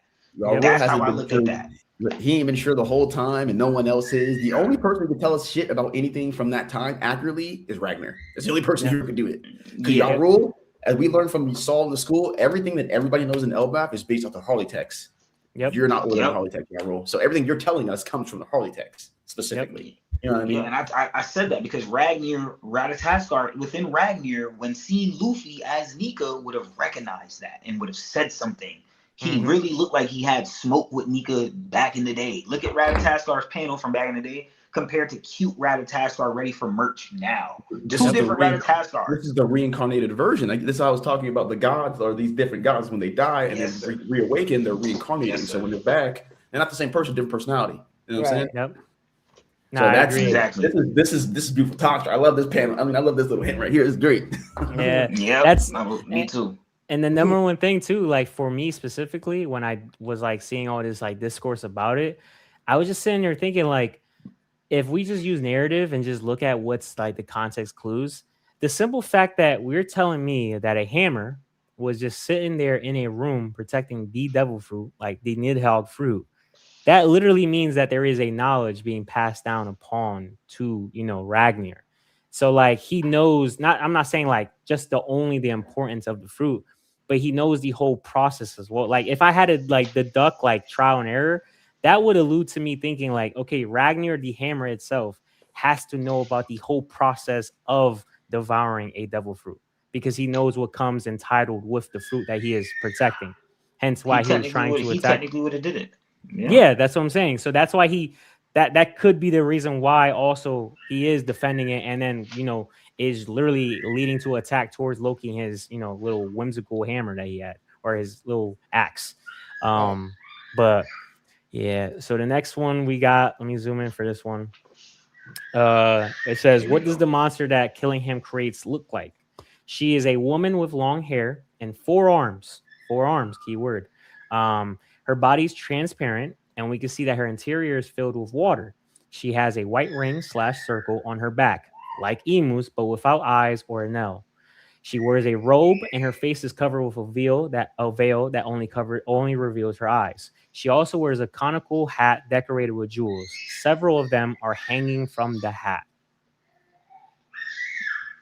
So that's the description that we're getting basically off of Zaza, which is very interesting. Is the hat bringing back up the Tama lore with the making of the hat, the straw hats that they were making, the Ashigami hats or whatever? I think I missaid the name wrong. Forgive me. She's got a witch hat, which is crazy. It's a witch Yeah. hat. That's and it. then 4 arms. 4 arms. Hold on. 4 arms. I don't know. It's crazy That's to say that. crazy. She has a witch hat, and Nami's been called a witch in the story very early on too. Mhm. But this is interesting though, because I'm This is trying what to. this is what excluded Dragon for me. Because Yeah. if it's a villain, Dragon's not turned into a baddie. I'm sorry. No, facts. That's killing our Dragon agendas. I get we have a Dragon agenda from being the rain god, but him turning into a baddie, can we just give the power to a woman, y'all? Can we just stop? Come on, I thought we'd just give it to a woman. I'm cool with that because I also said, what if they're just like, what if this person, this god had a companion, and not like a companion, like lover, more so to say, but a trusted A soul beast that it or a rode. beast. Yeah, that would be dragon. Every I god think in that most could of be the gods in dragon. mythology have a beast that they ride, and this god is definitely based off Hindu mythology, based off their dress. Every Hindu god Yes, is a this is mountain. definitely Hindu Every mythology Hindu right god. here. And you want to know the amount of gods of water? Snakes. Yes. The yes. insurgent. Who's the one person with the serpent. pet snake? Who's the one person with the pet snake though? Boa. Amazon Lily. Boa. Amazon Lily. Boa Hancock. Yeah. The connections are there. The connections are already there, my friend. I find that to be crazy though. That it's given like the Hindu. They're like, this is Hindu dress, like Hindu vibe. This is giving out the It did back. give This me is full. Hindu This is vibes. full on Hindu. Yeah. You know what I mean? So going down that path, do you think it would be correct deduction that one, this sea goddess could have created Amazon Lily, and then two, purposefully placed it near a calm belt to essentially protect it? The fact that Amazon Lily is based off of the Muscaria, which is supposed to be shrouded in the sea mist, which obscures it from people and keeps them from finding it, it makes it 10 times better. So yes, I definitely think so, that they're definitely involved with why Amazon Lily is hidden, but also the fact of them being associated with snakes. There's multi-headed snakes that we see there. Amazon Lily is an island with a big multi-headed snake encased in stone. Now, I don't know if you've looked at that snake itself, like a top-down view. It's decapitated. It's missing its body. But then there's a mural in Skypiea of a man with a sword and a shield fighting a multi-headed snake who has a body. But if you were to decapitate it, you get Amazon Lily, dude. And it's kind of interesting. It's there where a fruit that can solidify you and turn you to stone. And the big thing about this was making indestructible stone poneglyphs, and Lily was tied to that. You know what I mean?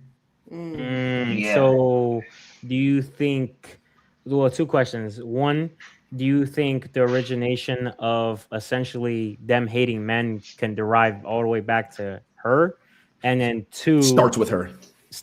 And then two, do you believe essentially the tool to, turn someone into stone, right? Do you believe that specifically could have derived from that essence, and then like later, gave not just opponent glyphs, but like created this like natural defense essentially for the land?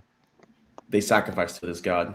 They sacrificed boys to this god, and this is why the women are cursed and can't have boys. My guess would be they were supposed to sacrifice their boys that they had birthed to this god, and when they rebelled against that god, this god cursed them to only be able to have women, and that's why the women there could possibly only have, because we know Amazon Lily has ties to the gods already too.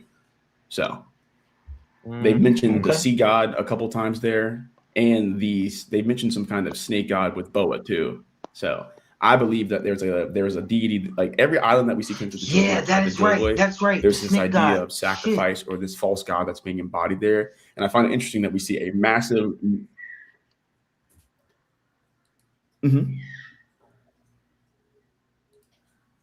Oh wait, what happened? Did it freeze? Is it me? I think it froze. For a little bit, but you could continue. Everybody's good? Yeah. You're saying a massive what? Wait, Koi, you hear us? Yeah. Oh yeah. I'm good. Yeah. I was saying a massive snake. I said the fact that there's this massive snake on Amazon Lily really points towards the fact that that probably was a creature that probably could have truly existed at some point. So, yeah, they call it the creature that maybe that they took down, that they stopped. Yeah. Yeah, they call it the Gorgon or something. It was the whole legend of, if you look at it, you turn the stone, the thing on the back. Yeah, that actually is a snake god. Yeah, that's facts. Okay, there's going to be a lot of gods in this story by the time it's done. So, yeah, there is. I've always correlated Amazon Lily with Lilith for some reason. But Amazon Lily with Lilith. You're spot on with that. Like Lily. Nefertari. Yeah, facts. You on point. Yeah. Yeah, no point. Hell no, he's saying like Lilith. Are you saying like Lilith from like mythology?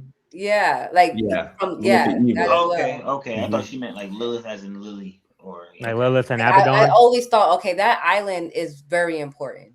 Like there's something more to Amazon Lily because of the way it was named. Yeah, the whole Lilith mythology. After the whole. Okay, yeah, I know what you're talking about. Yes, sir. Okay, that's guys, my phone's on 1%. I'm gonna slide. No, it's fine. We can wrap it up. I honestly gotta end it right now because I gotta wake up too. Yeah. But I just want to say thank you to everybody. Hey guys, thanks. Yep, I want to just say please leave a like on the video. Please subscribe. Also, if you guys can, since you guys are here, we're very appreciative of Quell showing up. So please show love to him on his social media, just like his Instagram. Maybe not his ex, because you know he wants to kind of just use that to play around. Nobody knows him. But follow him on YouTube. Follow him on TikTok. I'm pretty sure it's the same. It's just your name right now, right? Yeah. So you guys can follow him at Monkey D Quell. He has great theories. Unfortunately, we didn't have enough. Unfortunately, we didn't have enough time. So I know the people in here that wanted to, talk about Chopper. We could probably talk it next time. Yeah, next time we could dedicate some Chopper time for sure. Yeah. But nonetheless, thank you guys. I was gonna say if you want, I'm down to come back next week. Okay. Hey, yeah, we are on a break week, so we probably can make that happen. For sure. But yeah, we could definitely talk about that. That could potentially be definitely possible since it's a break week. But nonetheless, I just want to say thank you guys for watching, and we'll see you guys on the next time.